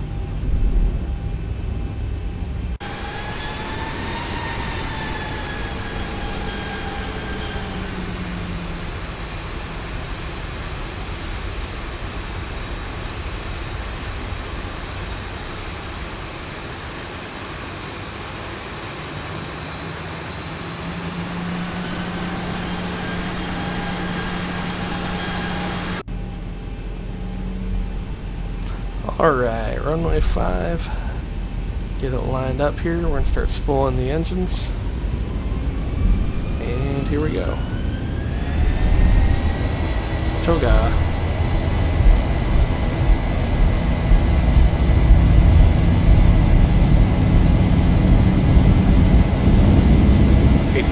Checked.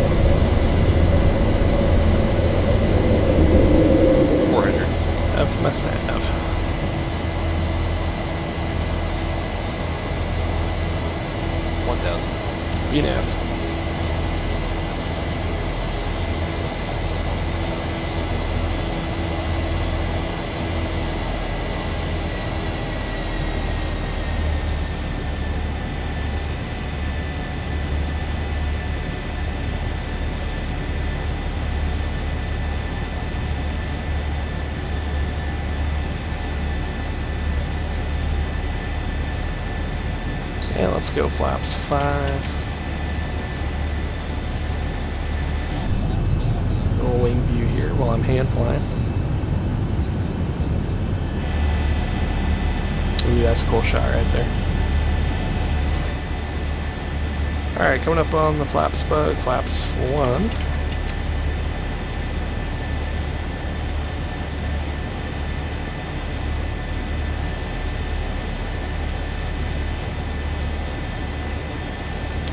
Flaps up, go autopilot on, after takeoff checklist.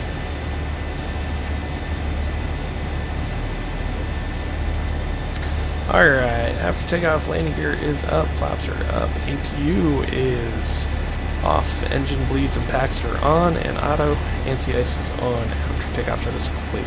So that is interesting. That's something I didn't know about 737, so it did trip off the wing anti-ice during the takeoff roll. I didn't know it did that, because I know for sure we had it set on that time, and it was not on after departure. So, it's something kind of cool. I think I turned it on. Maybe I didn't. I gotta go back and watch the replay now. I can't remember if I've turned that on or not. But it's on now.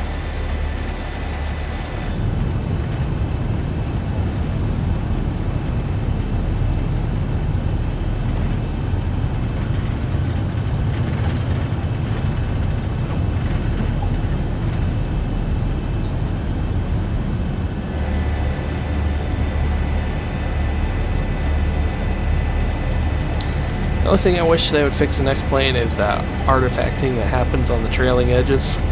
At first I thought it was maybe just me or my graphics card, but I've seen a lot of other people have that issue, especially flying in the clouds in certain light conditions. You get a lot of big artifacting around the trailing edges of certain surfaces. Still just a little bug in the game. There we go. It's pretty cool, breaking out the tops.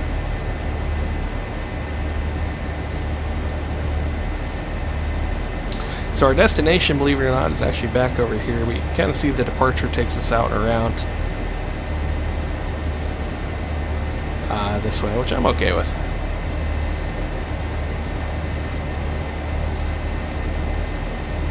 Keeps us clear of the terrain for sure.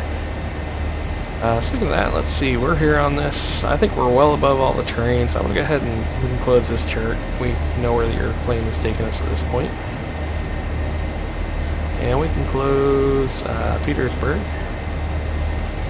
Let's go ahead and pull up Wrangle, and pull up the 10-9. There we go. And let's see, once we're above 10, we'll start setting up that approach.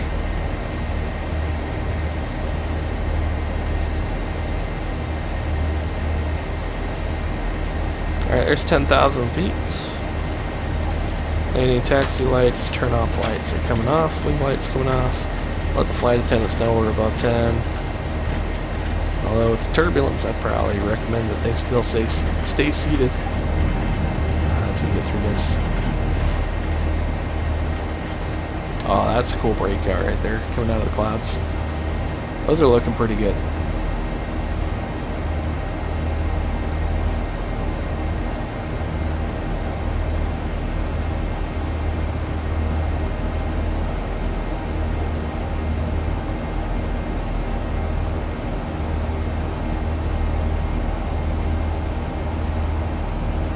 Okay, now that we're up and above the clouds, let's start taking a look at this approach. So we're going to really, again, just need to bug our minimums, and then our approach speed. I'll remember to do that this time.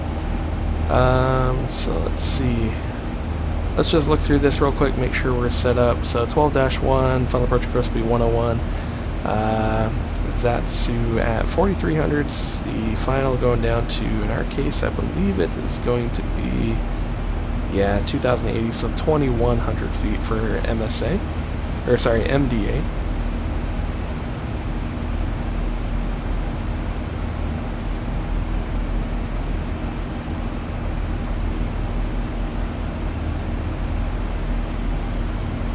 It's hard to spin these knobs in turbulence in the simulator with the mouse. Alright, there's 2,100 feet set. That's rounding up to the nearest 100 since it's an MDA. That's kind of almost like a build-up right there. You get a little bit of turbulence through that. Might cheat around the outside just a little bit. Let's do that. We'll go to heading mode. 1,000 to go.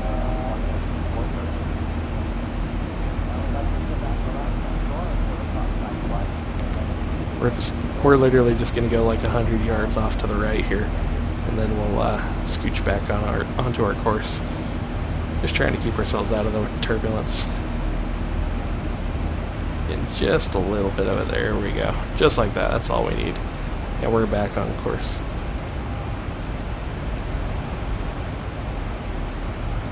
Okay. Coming down here now, we're going to go in at ref. We'll do 40 degrees again for the approach. 137 for ref.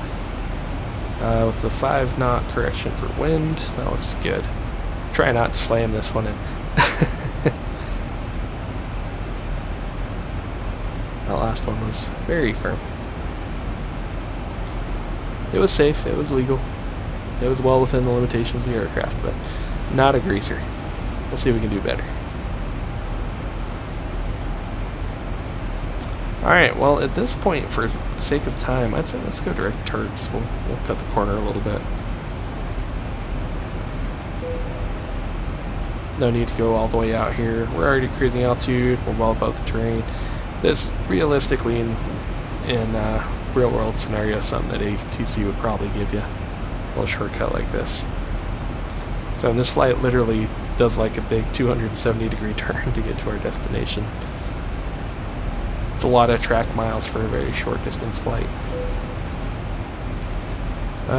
Reset MCT altitude, or MCP altitude, yeah, we're going to do that. In fact, let's take a look here. So, we are now direct to Turks. And we've got the VNAV set up, so really, all these constraints are in here. In fact, we'll go through and verify these just real quick. So we've got Halku at or above 4,800 feet, Zatsu at above 4,300 feet, Wideby at or above 3,780, Vezu at or above 3,400, and we got Fobav at or above 2,120, or in our case, we set, 2,120 at Fobav, and then we have our NDA of 2,100 after that. So that looks good. We're protected on all those constraints. Let us set our our MCP mode control panel altitude down to, we'll go all the way to 20, well, let's go to 3,400 feet. Is that our final? Or no, Zatsu was our final at 43. We'll go 43 for now. There we go. We'll set this lower once we're a little bit closer, and we're ready for the approach. Let's see, I think we got all that set up. Local altimeter in Wrangle is going to be 2973. It goes up a little bit higher pressure. That's a good sign. Hopefully the weather is going to be improving as we continue southbound.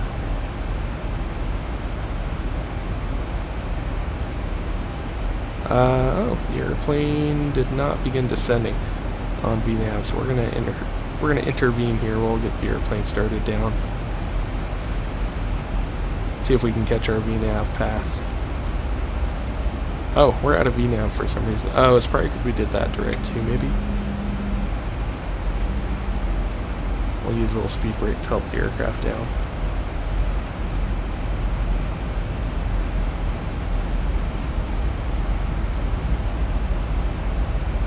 Alright, there we go. That looks pretty good. We're trending back towards our VNAV path. We can even shallow the descent just a little bit.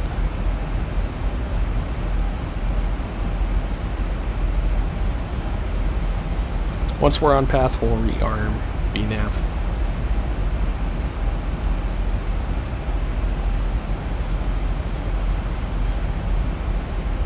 There we go. There it is. VNAV armed. Closing the speed brakes. And we might still need a little bit. We're a little on fast side. I think it'll get us slowed down though. Already coming back below 10. These are coming on. We're just going to go here.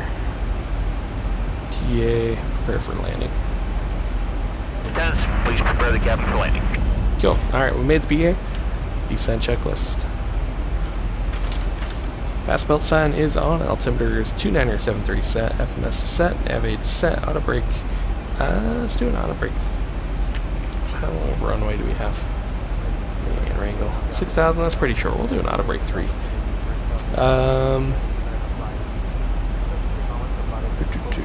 Auto brake 3, landing perf is set, approach briefing is complete, pressurization is set to 100 feet for landing, and our descent checklist is complete. All electronic devices must be turned off and stowed. Thank you. Use a little speed brake to help it get down to 250 knots.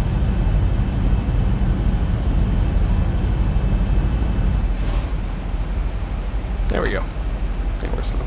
Actually, we don't need, slow me way down. We don't need to go that slow yet. We'll do a speed intervention, maintain 240.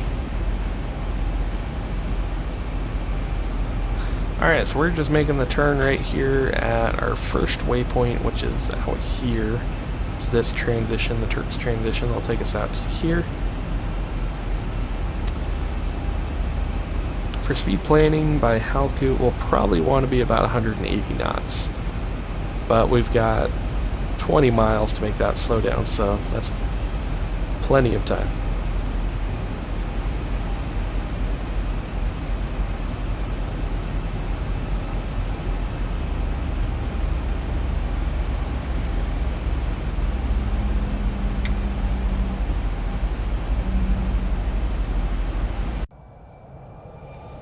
It'll fly by in the clouds.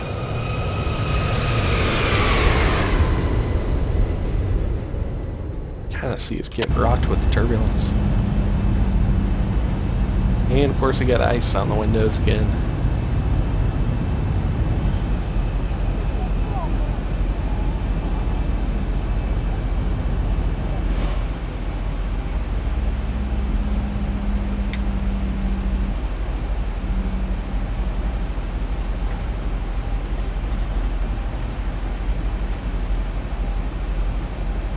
For all that distance we've traveled, I think that is our departure airport right there. We've probably tracked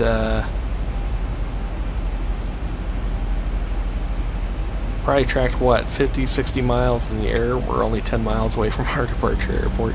That was how big that departure procedure was, but it kept us out of the terrain, so that's the important part. Excuse me. Had to pop my ears. It's funny, I'm not even in the airplane. I have the instinct to clear my ears out.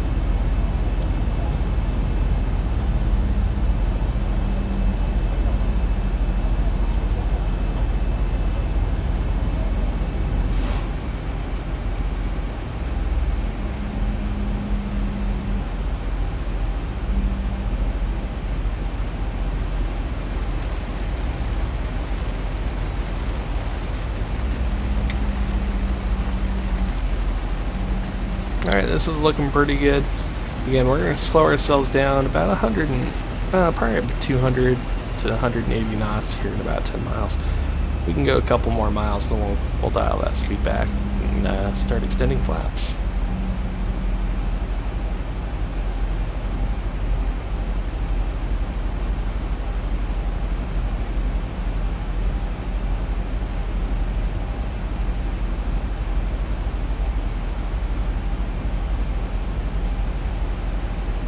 Alright, that's looking pretty good. Let's go ahead and dial the speed back. We'll start at 210 knots. Let's let the engines come back to idle here. This is where we got to be careful, make sure they're providing enough for the anti-ice and the bleed. Looks like they're okay with that. We've kind of got about a 40% N1 idle. That's pretty typical for having the anti-ice on. The Embraer is very similar in that regard. It's actually very hard when you pick up icing in the descent in the Embraer. You really have to plan ahead because with the anti-ice system on, it is remarkably harder to get the aircraft to go down and slow down at the same time. You know, just because those anti-icers require such a higher engine idle to provide enough bleed pressure to keep the wings heated. So, something very realistic. Alright, let's start getting some flaps out. We'll go flaps 1. We'll go all the way to flaps 2. Start getting the drag.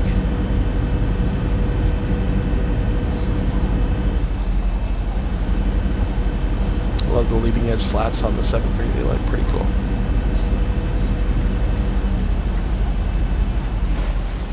Go to flaps 5. Speed is still coming back here. 1,000 to go. A little bit quicker than I planned, but I think we'll be okay. Alright, so at this point, let's go ahead and set our altitude bug. We'll go all the way down to 2,100 feet, which is our minimums on the approach. The VNAV will honor all the restrictions in between. There's 2,100 feet set. Speed's coming back. Go to 170. Now, as I recall, last time I flew this approach in the sim, I did get some terrain warnings, so I'm curious to see if we get them here. And it's because there's a mountain peak like right in the middle of the bay. I think it's this one right here that usually trips the terrain warning. This one right up here. So we'll see if that trips or not. Flaps 5, or correction, flaps 10. Let's go gear down. It's a little bit early, but again, this is another approach that tends to leave us a little on the high side.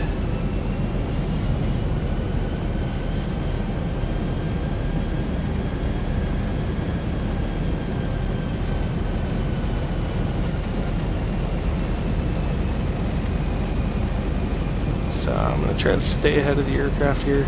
Because, yeah, we are really only like 10 miles from the airport. And we're still up at like 5,000 feet. So I'm hoping we'll break out. In fact, we are breaking out here a little bit. Definitely got a little bit of mountain obscuration up here, though. Let's see if we get a terrain warning. Because I'm visual with the terrain, I'm comfortable with it. If we do, we'll continue. 2,500.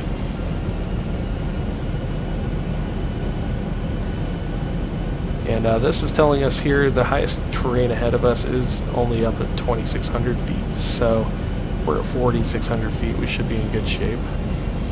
VNAV's leaving us a little high, though. I hope it'll start working down. This might trip the terrain warning here. See how it's diving down to our VNAV path? We're watching it, though. Still looking okay. Alright, it's a little steeper descent now. Let's go flaps 15. Start bringing it back towards the approach. 2,500. We'll alert the flight attendants that we're about to land. That's it. Yep, there it is. Alright, we're going to continue. Again, because I know this is just a sim-ism. Seen it before. 3,100 feet. Man, that might get close. Hang on. Terrain warning is gone, though. We're past, I think we're past the, yeah, we're past the high terrain there, so we're good now. It's funny that it does that. But again, I've flown this approach before, and I've had it, so we're good there. This is a little more soupy than I was thinking, though. I don't know, I'm not real optimistic we're going to find our airport. Let's get flaps coming in, go all the way to flaps 40. 31 for 21, man, where? Yeah. That visibility is not good. Landing checklist, flight attendants notified. Recall check, landing gear down 3 green. Flaps verify 40 green. Speed brake is armed. Landing checklist is complete. So yeah, we're coming down 2,500. here. Hilti is our missed approach point. We're kind of breaking out, but yeah, it's not great. I don't see an airport out here. Not enough to continue. I know it's about right here on this peninsula.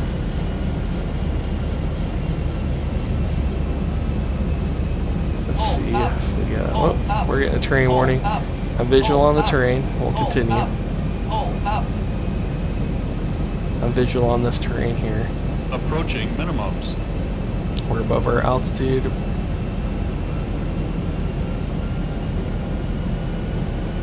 Yeah, this one's a little more sketchy. I'm not sure if we're gonna be good on this one. I'll give it another little bit here, but yeah, that's not good visibility. Missed approach point is up there. Yeah. Alright, we're kind of breaking out. This is where the airport's at. Up here.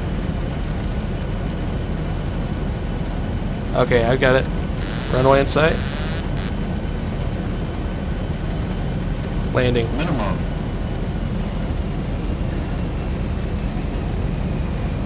It's going to be a steep descent here. We may have to kind of S-turn to get ourselves down on the path. There we go. We're out of the rain. Now I'm feeling much better about this. I was thinking there we were going to be on a missed approach for a minute. We're going to do a little S-turn-in now that we're visual. Help the airplane get down. Alright, approaching 1,000 feet. We're going to go ahead and slow the descent. We should get ourselves right on path here. There we go. 1 red, 3 whites. Slowing the descent rate, and we're stabilized. Auto throttle's coming off.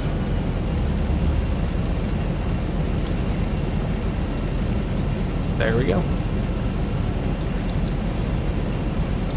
Yeah, that one was interesting.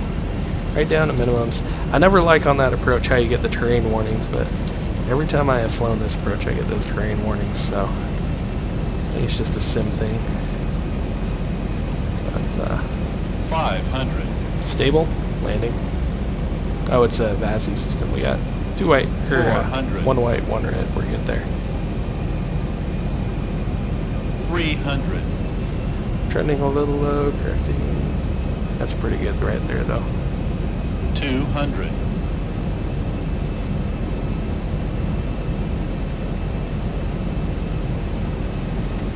100. 30. 20. 10. Butter? Can we butter it? Don't want to float it though. Not bad. That was a little better than the other one. To reverse. Auto brakes off. 80 knots. Cool. Welcome to Wrangle. Another challenging one, man. Neither of those approaches have been particularly easy. This one I think was easier than the last one though. But Ketchikan should be nice, easy ILS, assuming the winds are favoring. I don't want to do the RNAV in from the other side, so either way it should be alright. Alright, let's U-turn here. Go on the left, coming around.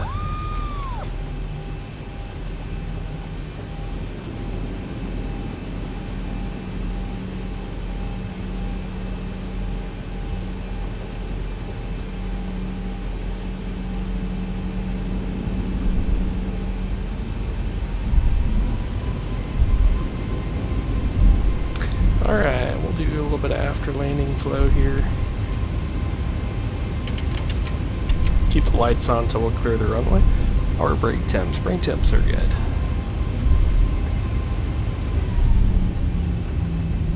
Alright, so we'll do what we did last time. We'll do another quick turn here, and we'll go to Ketchikan. That'll be our last leg for tonight.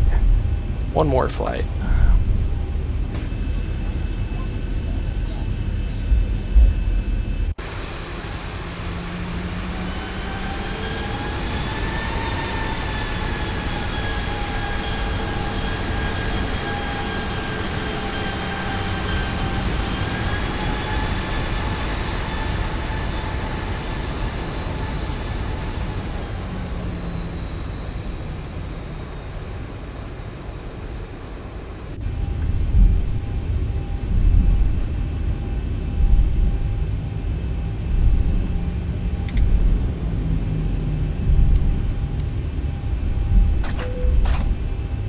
Start transferring the bleeds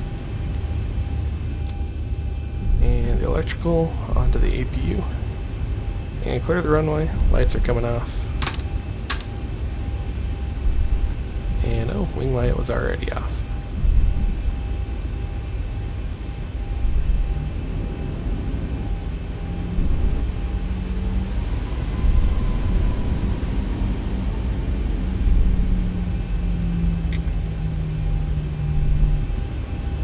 See, and I think the parking spot for the jet is like right up here. In fact, yeah, I can kind of see the lines, I think. Yeah, let's go outside view here.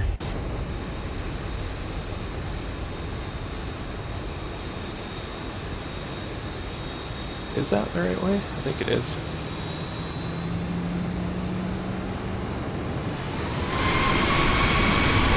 Yeah, because those are all tie downs back there. Oh, okay, I see it now. Yeah, it's got a line.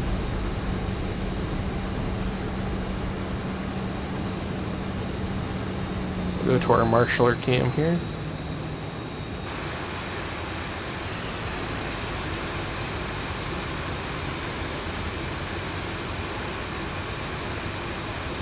Turn the taxi light off.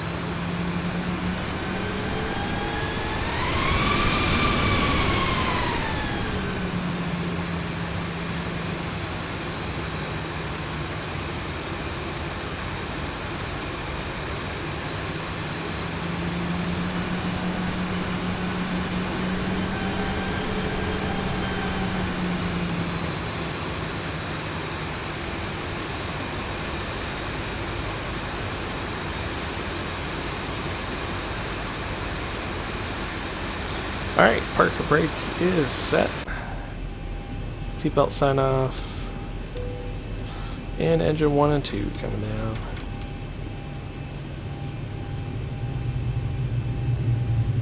There we go. And let the engine spool down a little bit. Beacon light is coming off. And very good. There they made the prepare doors for arrival announcement. We'll open the cargo doors. Open the forward entry, and we'll do the air stairs again since we don't have a gate here. Very good. Alright, so we're going to take another short break. I'm going to just take like a 2-minute break. We'll come back and we'll be planning our flight to Ketchikan. Don't go anywhere. We'll be back in just a couple of minutes. You get some music queued up for us.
Alright, and we are back. I'm going to keep it on the intermission screen here for just a minute. I'm getting the next flight planned out here from Wrangle to Ketchikan. PAWG PAKT in the 738. No extra fuel on this one. We've got an alternate of PAWG. We could probably get back in here if we had to.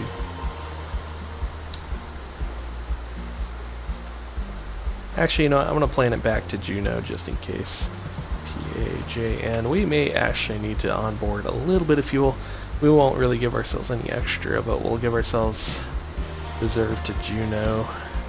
Let's see where we fall with that. Let's see. Generate that flight. Let's hop into the flight deck here. We're going to terminate flight leg. And then we'll start it over. That way the cabin is, we'll get the cabin effects. Let's see, flight plan wise, let's pull up our dispatch release here for the new flight. Downloaded LFP from SimRead. Yeah, so we'll need a little bit of fuel. It's got us planned at 14.3, we got 11.9, so we are going to need to fuel up just a little bit here in Wrangle. Let's do that real quick. Go to weight balance fuel, payload, fuel. we're gonna want, what did I say? 14.3.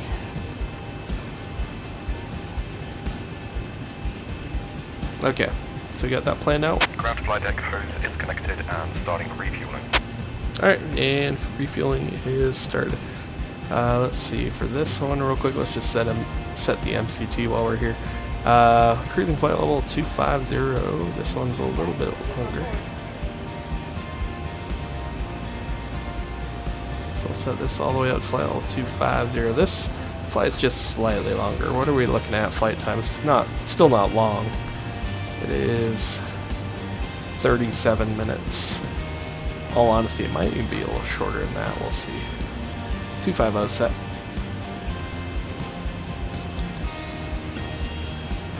Okay, that is good. 250, that should be about right. Let's come down here. We'll start setting up the FMS. Bring the music down just a bit. We'll keep a little bit of boarding music. Oh, iPad locked up. Let's do this. There we go. Alright, so we're going to go back here to menu, FMC, route, PAWG. Nope, with P, PAWG. And PAKT, right? Yeah, Ketchikan. Ground flight deck fuel is all loaded up and you are good to go. Yeah, excellent, thank you. Alright, Alaska 64. Oops, flight number, there we go. That is good, departing out of here. We'll depart 28 on the LVD3. Let's see here. Graduate that. It did have me plan on runway 10. Let's see what the winds are. 305. I can accept 5 knots of tailwind for a little more straight out departure. We'll do that. Okay. So we got LVD3 to LVD, and then we go direct to Udine, which is UDENE. Udine. And then we go direct to Alpha November. I can't remember what that one is, so I'll have to look that one up. I'll activate that, and then arrival into Ketchikan. They're planning to land us on 29er. What are the winds? Are they favoring 29er? Not really. Yeah, I'd much rather do the ILS in there. And I can't remember if this is Yankee or Zulu. Let's pull this up.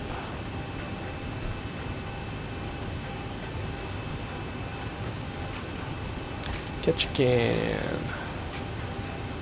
Do approach. Nope, approach. There we go. I can't remember if it's the Yankee or Zulu. I think it just all has to do with the transition. We're coming from... Yeah, I think we're going to want the other one. I think the Zulu has our transition. No, maybe not. Oh yeah, it does.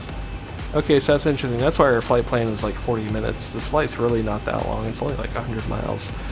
But it's taking us all the way down here to Alpha November and November Annette Island. That's what it is. It's taking us all the way down here, and then we like U-turn back up and around for the approach. Actually, the fact that we're going to ANN, maybe let's do the RNAV 29. I was thinking that would be quicker to do the ILS 11, but now I'm kind of rethinking it. Yeah, let's do this RNAV approach. We'll go to Annette Island. And that's just a left base RNAV approach to 29. We're going to do that.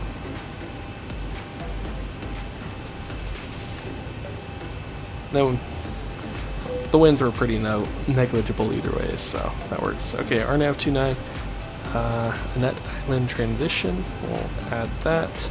Let's take a look here at the route. In fact, we can take a look at it here on the plan to make sure it looks good. Alright, so yep, out to LVD, which I think is Level Island, and then that takes us out to Annette Island, which is out here, and then on to the ILS approach. That looks good to me. I like it. Let's go back to map mode, jump back down here, Put that away, put that away. Well, let's do the loading and perf in it. Alright, so we got 122.8 again for 0 fuel weight. 122.8, 0 fuel weight. And our reserve fuel for this leg. 3301. Well, we'll call it 3.3. That's only 1 pound. Usually I'll round up, but I'm like, 1 pound's not that much. Cost index 72. Cruising at flight level 250. Cruise winds 239 at 30. 9 at 30 knots. ISA deviation minus 14. Ooh, we must be behind cold front now. Minus 14C. That's all good. N1 limit, short runway, toga thrust. We're doing all toga takeoffs tonight. It is no flex Friday, even though it's Monday. Alright, climb 2 is good. Flap 10 again. Call it 127, 32, and 43. Whoops. 127, 32, 43. That's better. Takeoff CG was 24.1. Pretty tail heavy. Another 3.5 on the stab trim. It's been consistent tonight. We'll run it down to 4 with the trim, and then I guess we have to manually kind of spin it to 3.5. There we go. And in the green, that looks good. Set you up. The engine gauges back up to the overhead. Oh, I forgot to turn off my anti-ice again. Captain Hatch on the fasten seatbelt sign. We do ask that all passengers take your seat at this time and please fasten your seatbelt. That's right. Fasten your seatbelts. Okay, everything else is set up. We cannot leave the gate until carrying items are properly put away. All overhead bins are okay, let's do our before start checklist. Let's kill the music. Oh yeah, and I still got you guys on the screen there. Let's get you guys back on the game screen. No more intermission. Alright, before start checklist. Ramp fuel, we've got 14.3 planned, 14.3 on board. Fuel pumps, let's see, do we have center fuel? No fuel in the center. 4 pumps are on. Fast belt sign is on. Window probe heats are on. Hydraulic pumps are on. Pressurization, didn't set that. We're going to go 25,000 for cruise. And we'll keep about 100 feet for landing. Let's see. Pressurization set. Flight directors, we're going to cycle off and then on. FMS route in it is set. Departure V is complete. Mode control panel nav aids are set. Auto brake RTO to the line is complete. Actually, you know what? I never did brief. Let's talk departure here. Out of Wrangle. You can put that chart away. Departure. Level Island 3. Departure. Alright, so we are departing off of runway, would that be runway 10? I think it was. So it's going to be a left turn heading 230. Full dial list heading 230. There we go, 230 set. Then we're going to intercept course outbound. So yeah, turn left as soon as practical. Climb visual contingent. In visual conditions until established on the LVD 069 to jump key intersection and hold. Fixes on a westerly course. Visual conditions must be maintained and from takeoff until over Jumki, which is like right here. It's literally right off the airport there. So we're good there. Oh, I was briefing the wrong one. Sorry, we're departing 28. I am alter now with my runways tonight. Let me make sure I got this set in the FMS. Yeah, we are on 28. I had it right the first time. Alright, departing 28, climb on 281 to 500 feet, climbing left turn to 230. Yeah, that's better. Intercept LVD 069 to LVD VOR. Do not exceed 180 knots until established on 069 westbound. So, I'll tell you what, just for sake of maintaining that limitation, is it in the FMS? Let's see here. Yeah, it is. Okay, so we don't need, so the FMS should honor that in VNAV. So yeah, we'll set this to our V2 speed, which was 143. Cool. That's pretty much it. Speed restriction, do not exceed 180 knots until established on LVD 069 westbound. We can do that, and that's all there is, and departure review is complete. Alright, and let's get ready to go. Guess we'll make our welcome aboard announcement. Good morning, folks from the flight deck. Get your captain for the ride. It looks like it should be pretty good. So we're planning on a smooth ride. Get you there as soon as we can, and as safe as we can. We'll talk to you once we get airborne. Welcome aboard. Alright, that's done. Let's close it up, and let's get on out of here. Alright, ground services. There we go. Close nose, we'll track the air stairs, and we'll close the main cabin door. That is good. We'll go ahead and turn the beacon light on.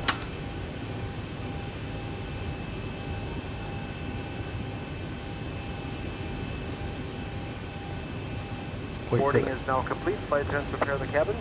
Verify arm door, standby for all call. Let them do their thing.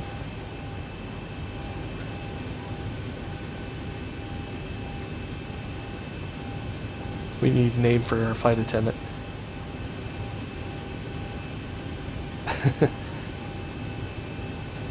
Let's see, what was the name of the passenger? It was Gertha.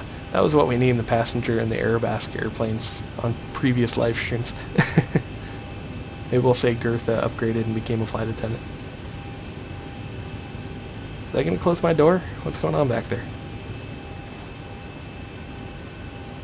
Am I missing something? I don't think I am.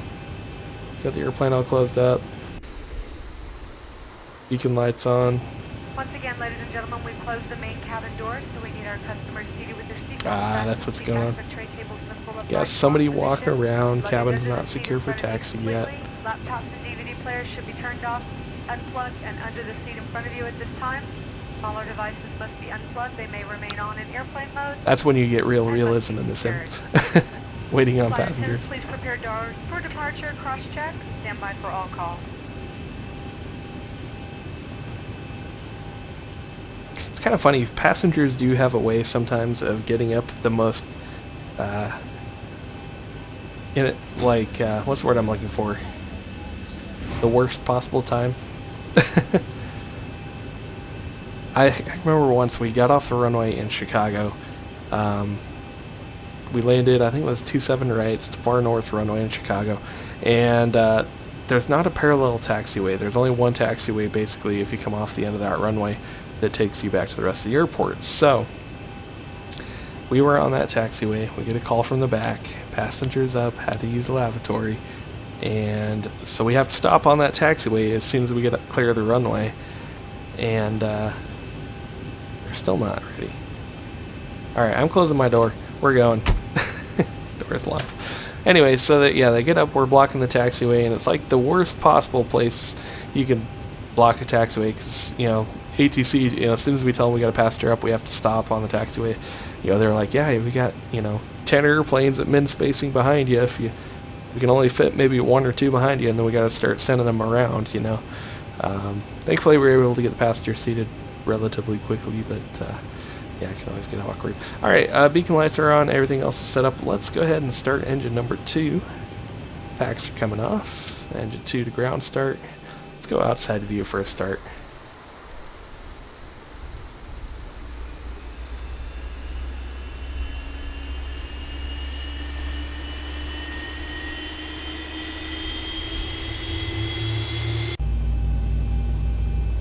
%. Fuel's coming in. We'll go back outside.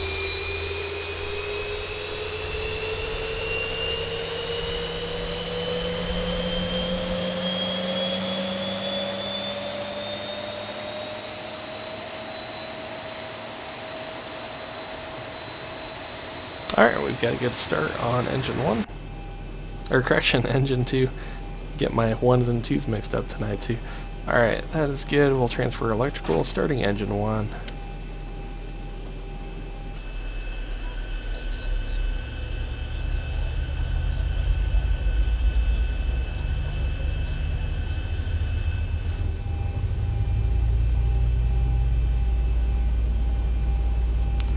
20% fuel's coming in. We'll go back outside.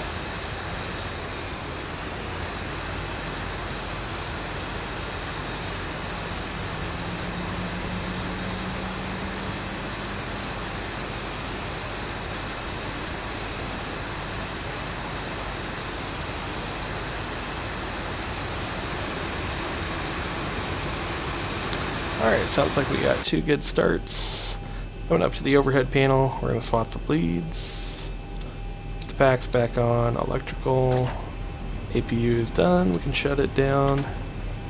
And engine anti-ice is coming on. Alright, with that we're going to go flaps 10 once again. Flight controls check, we'll go outside view for this one, how about that? Check the ailerons, elevator, and rudder. Alright, flight controls check is good. After start checklist. Flight controls are checked. Pitch trim 3.5 green. Takeoff data verify off runway 28. We got 127, 132, 143. Let's see, flaps are 10 and green. Engine anti-ice is on, and after start checklist is complete. Alright, let's taxi. Flight's coming on. Never heard him do a safety demo. I must have screwed something up to where the passenger announcements aren't working anymore.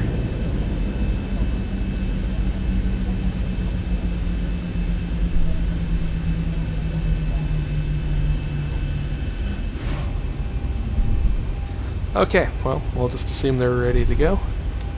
Flight attendants, prepare for takeoff, please.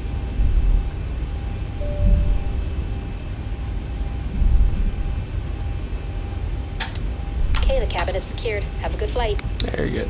Alright, now it sounds like she's working again. Alright, we're going to backtrack down this way for runway 28. While we're taxiing down here, just to review, after departure, it's going to be a left turn 230, intercepting the outbound course to our first fix of the LVD VOR. And if we have an engine failure, we'll continue to follow the SID in this case. Should keep us well clear of the terrain. Tax checklist, master caution recall is checked. Engine gauges are checked. Brake temps are good. And takeoff briefing complete. Tax checklist is complete.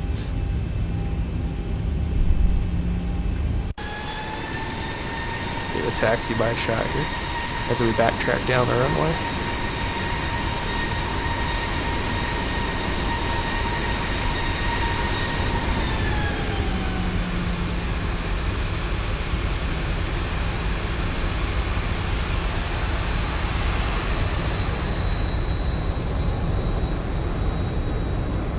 Starting to get a little dark. We'll see if it's dark by the time we're touching down there. It's okay though. The evening light's kind of cool.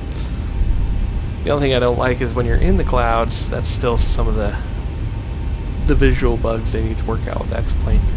It's getting there. We'll put up with it. I do like flying in the evening time. The sunset.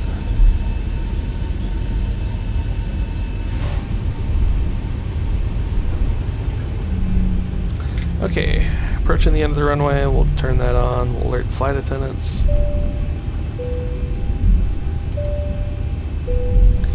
And before takeoff, min fuel, we need how much? Min fuel is 13.7 required, 14.1 on board. Flight attendants notified, transponder TARA.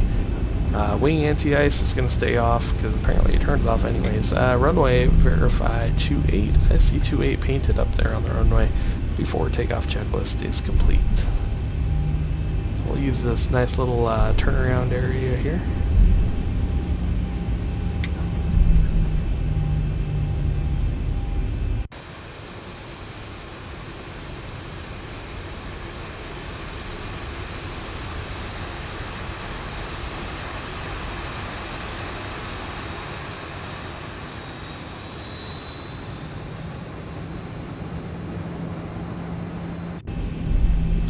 Alright, runway 28.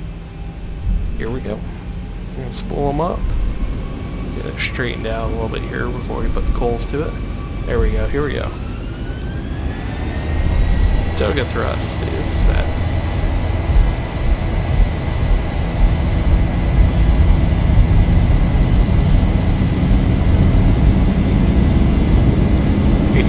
Checked.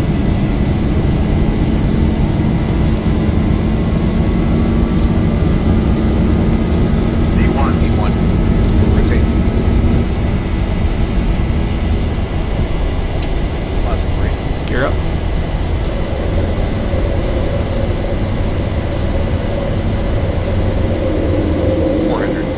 FMS nav.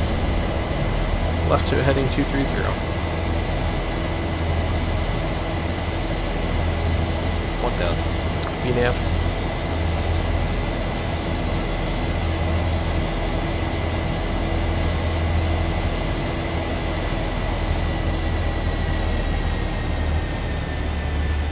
Ooh, that's kind of cool, that sunset right there. Beautiful.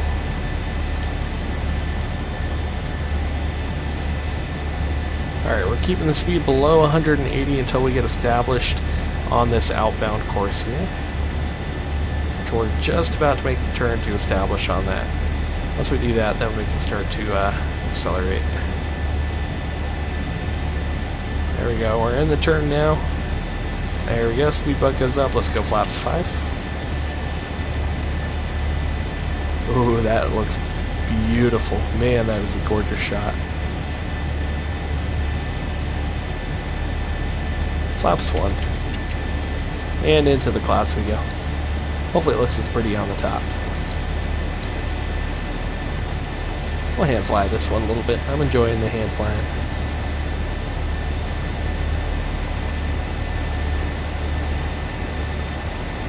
Alright, flaps up. After takeoff, we'll try to do it while we hand fly here.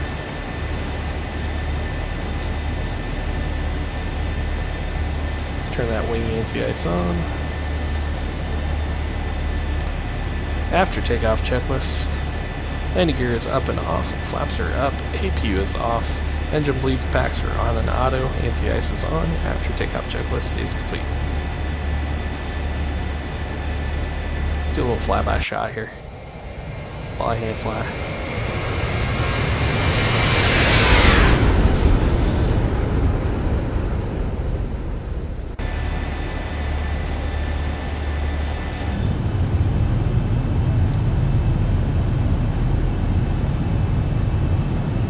Easy flying instruments without your instruments. Can't do that for too long. Get disoriented. Ooh, that's still actually looking pretty cool here as we break out the top. This doesn't look great, but that out there looks kind of cool. A little on the slow side, I guess we'll pitch trim down a little bit. There we go.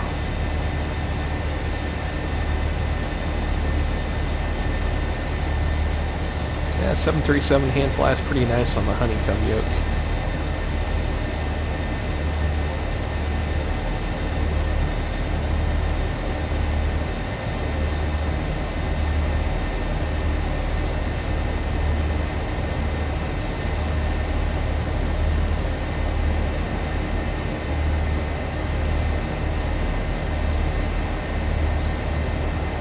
Oh, this is going to be kind of cool coming out over the tops of these clouds. This is looking pretty nice. Put the seat up a little bit.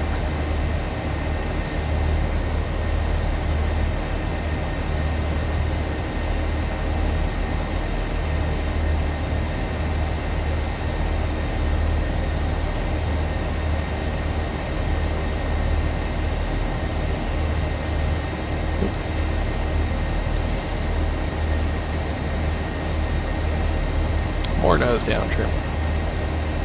There you go. There's through 10,000 feet. Lights.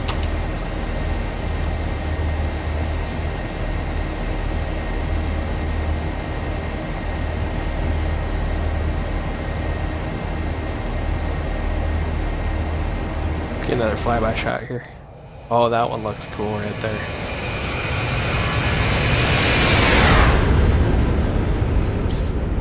rolling a little bit there.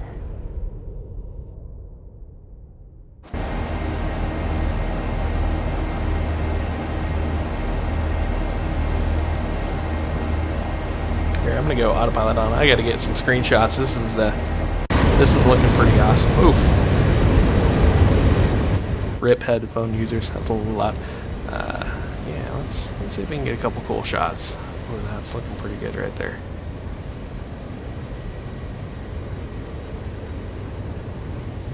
Oh, that one right there. The golden light kind of reflects on. I wish we could get rid of that artifacting. It looks so good without that. So much better.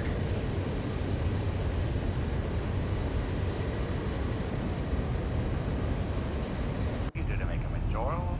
Please don't hesitate to call upon us. Thank you.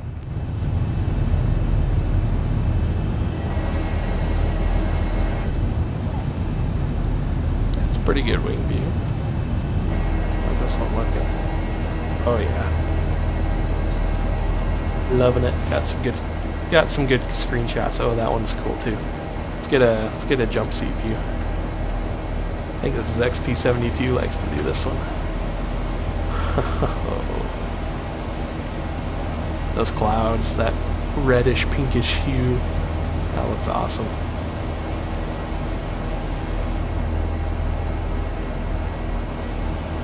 Do a dashboard view here. If we could just get rid of the jagged shadows, that would be about perfect.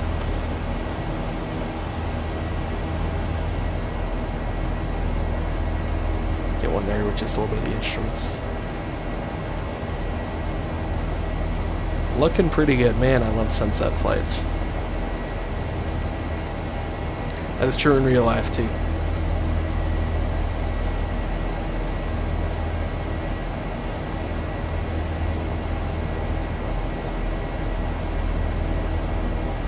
Apparently the autopilot never actually turned on. That's okay. Airplane maintains straight and level. I was thinking, I was like, man, that thing is really not accelerating. Alright, standards. I failed to look, make sure I had the command A engaged. Always verify on the FMA. Alright, cool. Well, we got a little bit of cruising on this one. A few minutes up here to enjoy the sunset. Not really, though. That cruise is only like, what is that? Maybe 50 miles? Not even that, like 20 miles.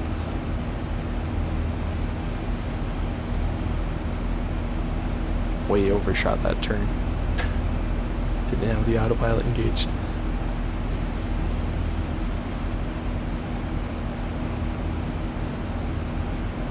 How are we looking out here now? Oh, that shot right there.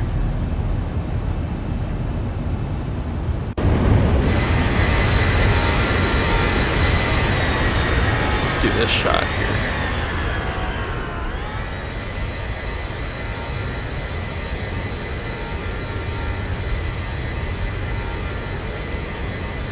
Getting some pretty good screenshots.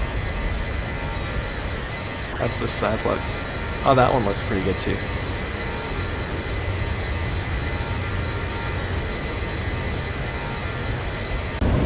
You go to the steady. Go to the more steady camera. There we go.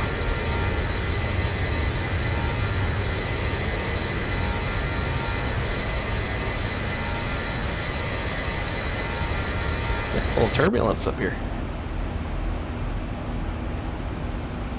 Alright, let's start planning this approach, because, yeah, this flight's a little shorter than I was thinking. I think that 30 some odd minutes I said is kind of deceptive here. It's really not going to take us that long to get there. Let's see, we're done with that. This is what we want. So we're going to the Annette Island transition on this approach. So it's an RNAV approach again. We're not even doing an ILS tonight. How about that? Does this one give us vertical guidance? Yes, it does, with the LPV mins. So, yeah, we'll do 722, round it up, be 730. So we'll go mins, barrow, and we'll set this back to 730. Technically, I mean, this airplane's like borderline category C with flaps 40. So I guess we're going to do flaps 40 again tonight with this one. Let's see, what are we going for? 730, that's what our mins were.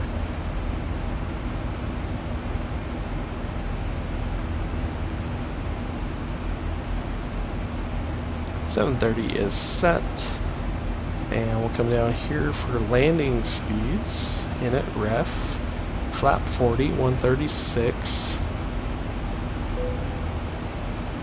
One except for 5 knots. That puts us at 141 V approach.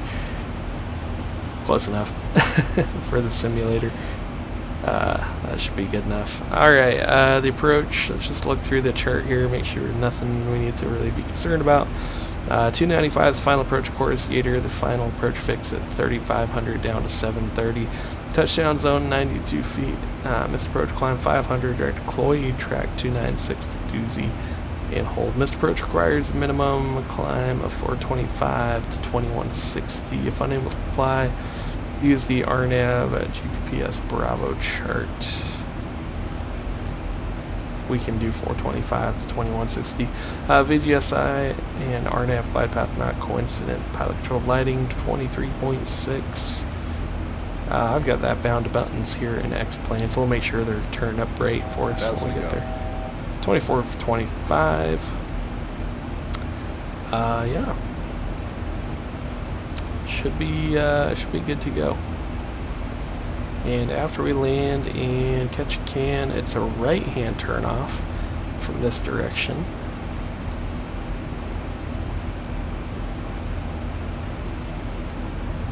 So yeah, we'll roll it out all the way to the end. We'll take taxiway Bravo back here to the gate, and we'll call it a night after that. Longer runway, we'll do auto brake 2. We'll arm the spoilers here in a minute. Leveled off cruise. We'll keep the seatbelt sign on. It's going to be such a short cruise portion of the flight. Oh, that reflection right there is pretty cool too, off the wing.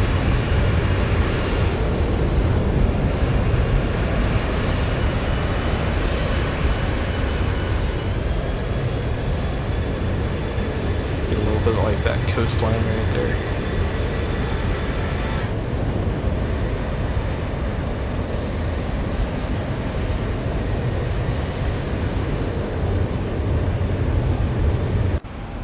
Man, X-Plane 11 is looking so good.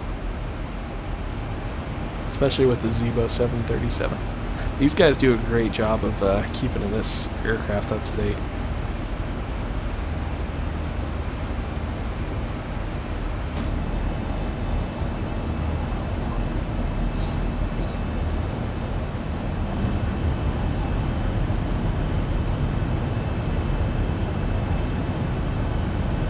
Beautiful.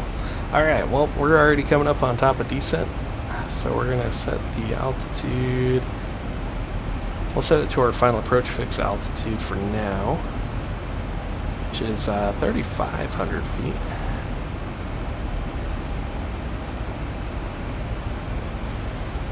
Should be set up to descend nicely. Are we on VNAV? Yes, we are.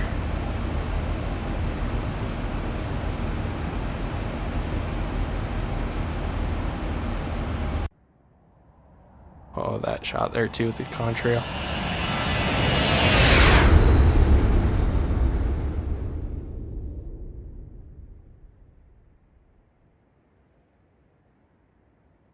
Yeah, that's cool.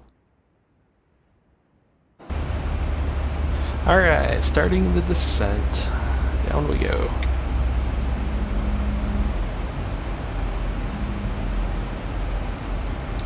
VNAV path is armed. Let's see, what's the weather doing at the destination? 2977 on the altimeter. 77 set, ready to go for us. And 1804 knots, 10 statute miles, broken at 11,000 So yeah, it's good VFR weather here at Ketchikan tonight.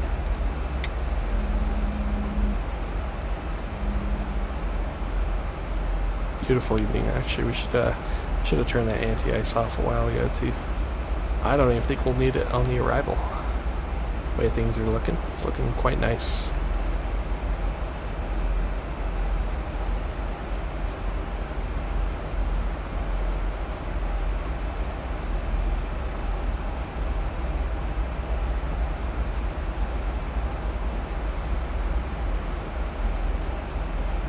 That VNAV is keeping us right up against the red line there. Didn't overspeed, but it was right up to the limit. Keep an eye on it.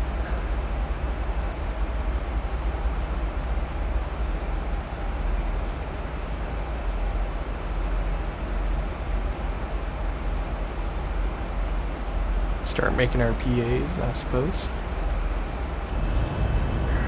Ladies and gentlemen, once again from the flight deck here, we are on our descent. Seatbelt signs coming back up for our rattle. If you're up and about, please to return your seats, fasten your seatbelts. Still showing well ahead of schedule. Thanks again. Hope you have a nice week. Have you on here very shortly.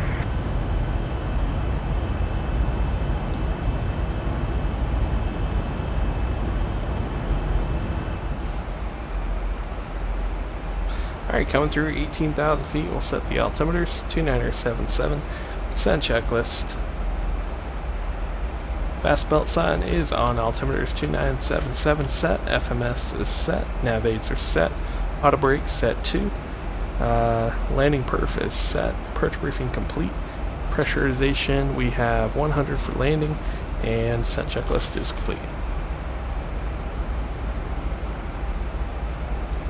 Is the master caution answer? Oh. We tripped the packs again. Or tripped the bleeds again. Correct that. We're still okay at cabin altitude. We're still at 5,000 feet.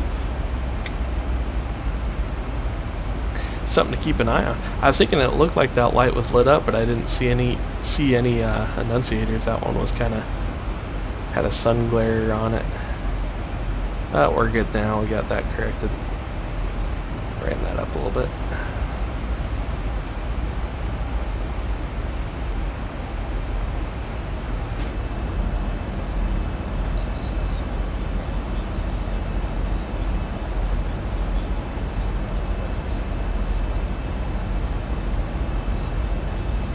Yeah, that's where a little bit of graphics work still needed with the clouds at sunrise and sunset.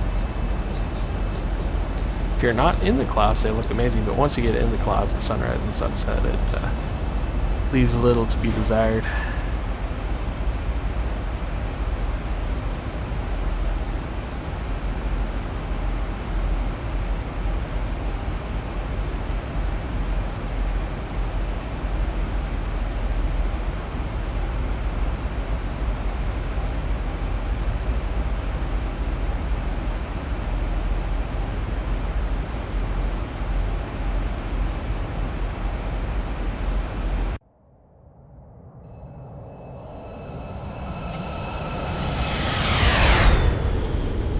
Get the lights turned on.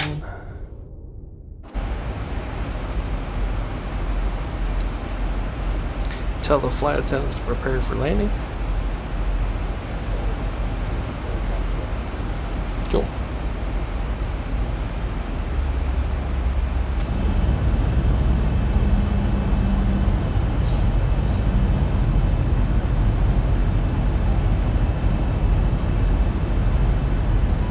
Ladies and gentlemen, as we begin our gradual descent for landing, we ask you to take this opportunity to restore any cabin luggage you may have used during the flight.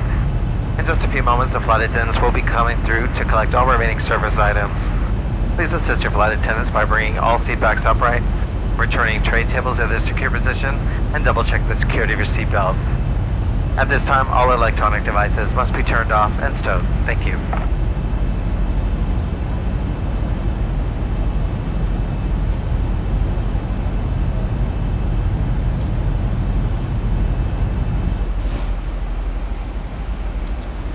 Alright, here, coming up on Annette Island. Should be making our left-hand turn. Looks like it's got a procedure turn in there as well. Do we actually need to do that? I guess we do. It doesn't have a no PT on this leg, so I guess we'll let it do the procedure turn there at the Zikmu waypoint. We'll do a little bit of. It'll just be one lap there in the hold, and then we should be inbound on the approach.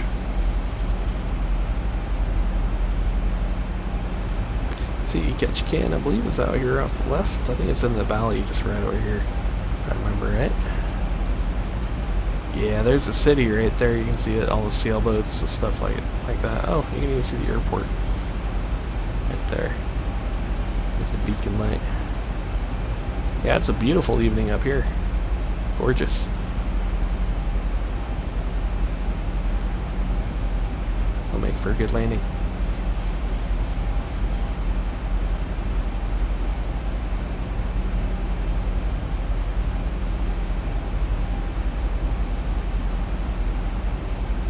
Honestly, at this point, because we're going to be on a visual approach, we've got the airport in sight. I'm going to delete that procedure turn. There's no need to do it if we're just going to do a visual here. We can see the airport, so we're going to come down here to the FMS. We'll go delete. We'll delete that inbound procedure turn. Take Gator, move it up, just like that. And now if we look up here, you can see it's got kind of a little bit of a turn to intercept there, but it shouldn't be any issue. I think that's because the Zimku waypoint is a flyover point. If you look here on the chart, it's got the circle around it. So that's why it's going to have us like fly over and kind of double it back. But I don't think that'll be too much of an issue for us. We may even just turn off the autopilot and hand fly it in. I'm kind of feeling that tonight. Let's see, we'll put this up in speed intervention mode. That way we've got manual control on the speeds as we come in here. Let's arm up the speed brakes.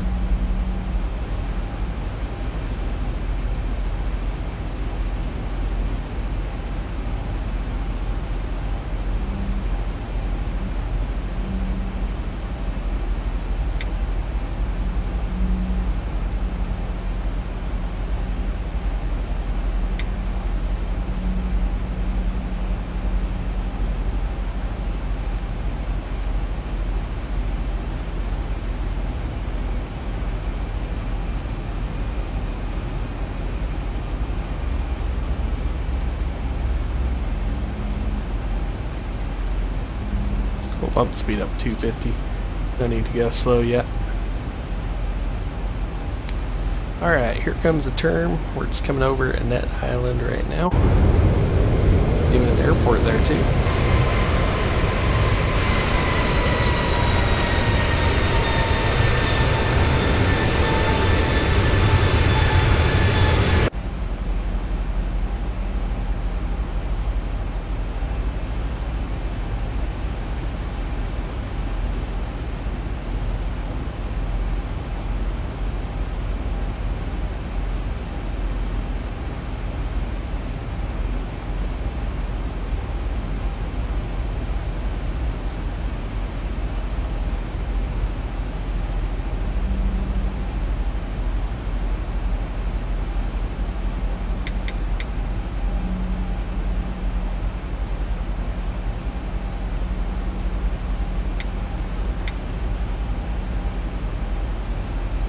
Yeah, it's looking pretty cool. Thankfully, it's not going to be fully nighttime here when we're landing. This will be an interesting one at nighttime, when it's completely dark. Alright, well, let's do a little hand flying. Autopilot's going to come off. Just for fun. And then I can make this turn a little shallower. You don't have to do that S-turn on a visual approach.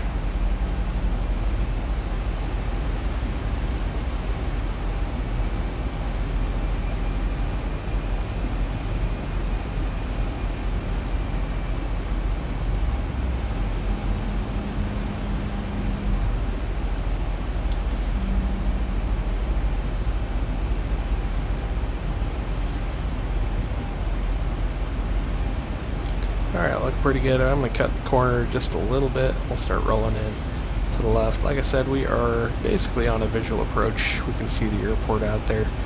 Just on the left side of the channel, up by that mountain peak. I love the 7.3, so I'm just putting that little vector line right on the inbound course. Make a nice, gentle turn. Let's go ahead and begin reducing speed. We'll bring it back to 2. Let's go 200 knots here. We're pretty light. We shouldn't have any issue doing that.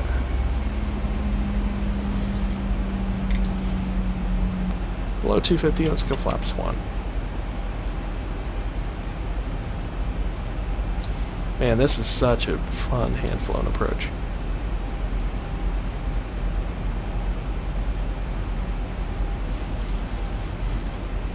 Let's go flaps 2. A little on the high side. Let's let it down here. See, I think we can arm up our approach mode. There we go. And I think, actually, no, it won't do. Let's de-arm approach mode. I don't think it'll do that, so we'll just have to do VNAV down to our MDA. We'll set 1,000 feet for a minimum altitude. At that point, we'll probably just turn flight directors off. Set a missed approach altitude. Alright, we're on the high side. Flaps 5. Letting it down. Let's bring the speed back. I want to keep the thrust levers idle. There we go. A little to the right, of course, too. We'll correct that. Got the, I'm starting to get the approach lights in sight up there at the airport. Looks like the lights are turned off for us. There we go, we're back on the glide path. On the pink needle there, we'll get this one centered up as well.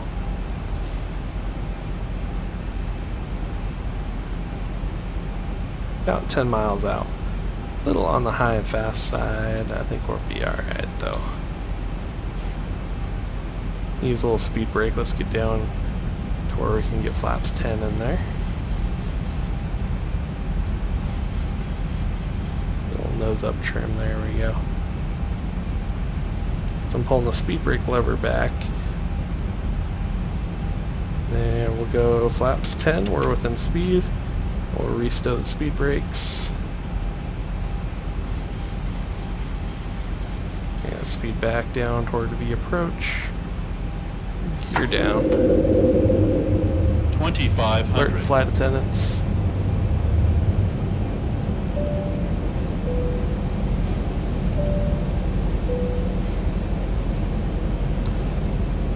Flaps 15.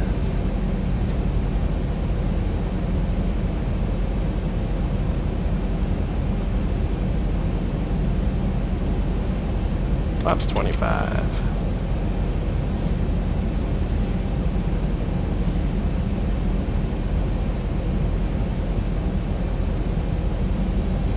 Flaps 30.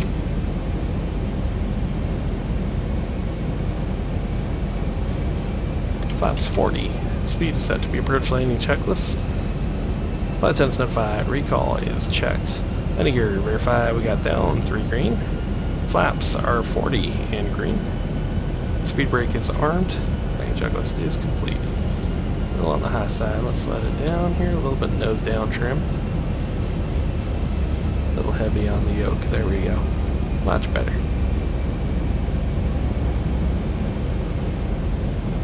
What a beautiful approach.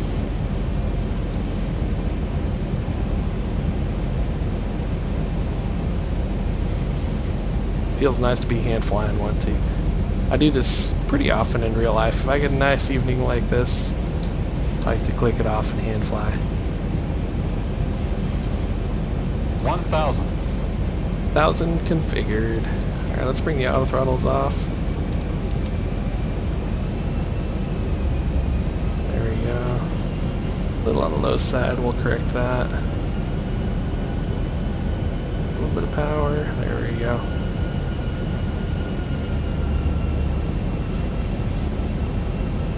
Alright, tiny bit high on the pappies. Approaching. Down, there we go, 2 whites, 2 reds.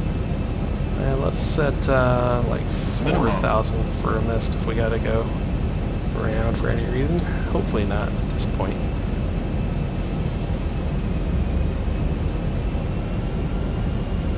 $500. Stable landing. Tiny bit high correcting. 400.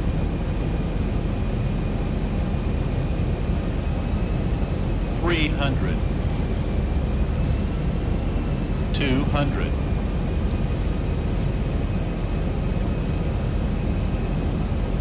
100. 50, 40, 30, 20, 10. Ooh, that was pretty smooth. A little off center line, but we'll take it. Reverse. Auto brakes off. 80 knots. Oh, that was fun. Beautiful approach.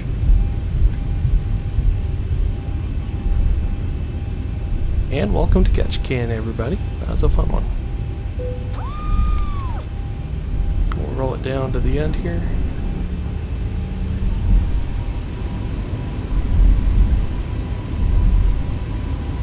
Start, fire up the AP before I forget. See if I can remember to do my after landing checklist. Anti-ice is off this time. That's good.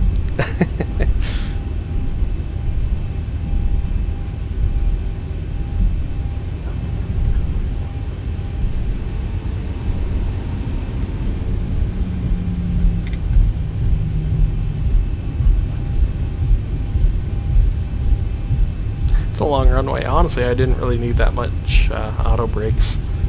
I should have just left the auto brakes off on that one. So I knew we had to come all the way to the end to get off anyways. Get off the runway. Don't want to take that corner too fast, you'd end up in the water.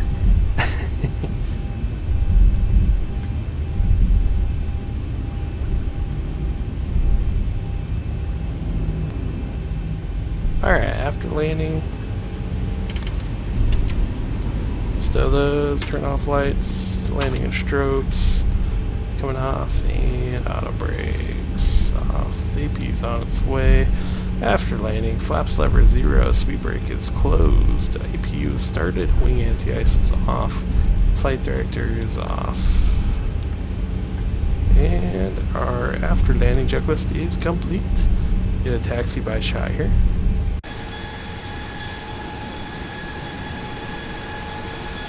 This taxiway's got quite a bit of lean to it, I've noticed. Your ground is not level here in X-Plane at this airport.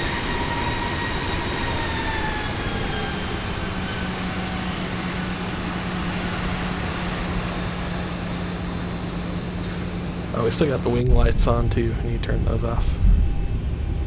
I think those are what trigger the passenger announcement after you clear the runway.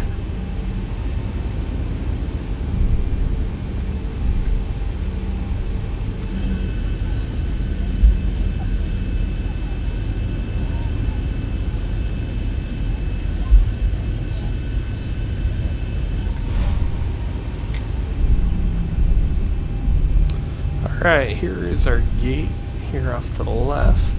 Oh, we're shooting that center line on the brakes,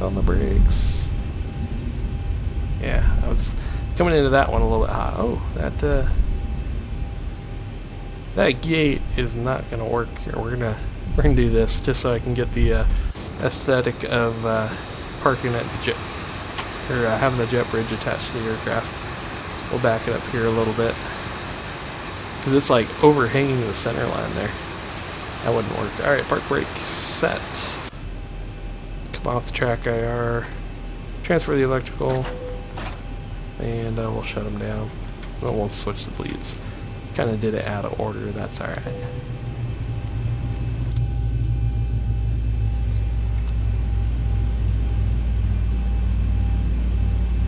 Alright, we'll let them start bringing the jet bridge up to the aircraft. And beacon light coming off. Open the flight deck door. They're preparing the doors for arrival. Welcome everybody to Ketchikan. Let's go watch a replay of that last landing, and then we'll close it out after that. We go to replay mode. Let's go back here a little bit. Watch your ears. Oh, did I crash the sim? I think I went a little too fast. Yep. Hang on. Now I got audio lag. Stand by.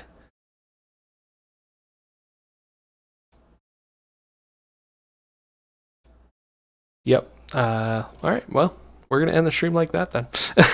I was hoping to watch a replay of that one. That was going to be a cool landing. But nonetheless, it's been fun. Thank you all so much for following along with the live stream tonight. Been a blast. We'll be back again hopefully soon. Have a fantastic night. We'll see y'all next time. Take care.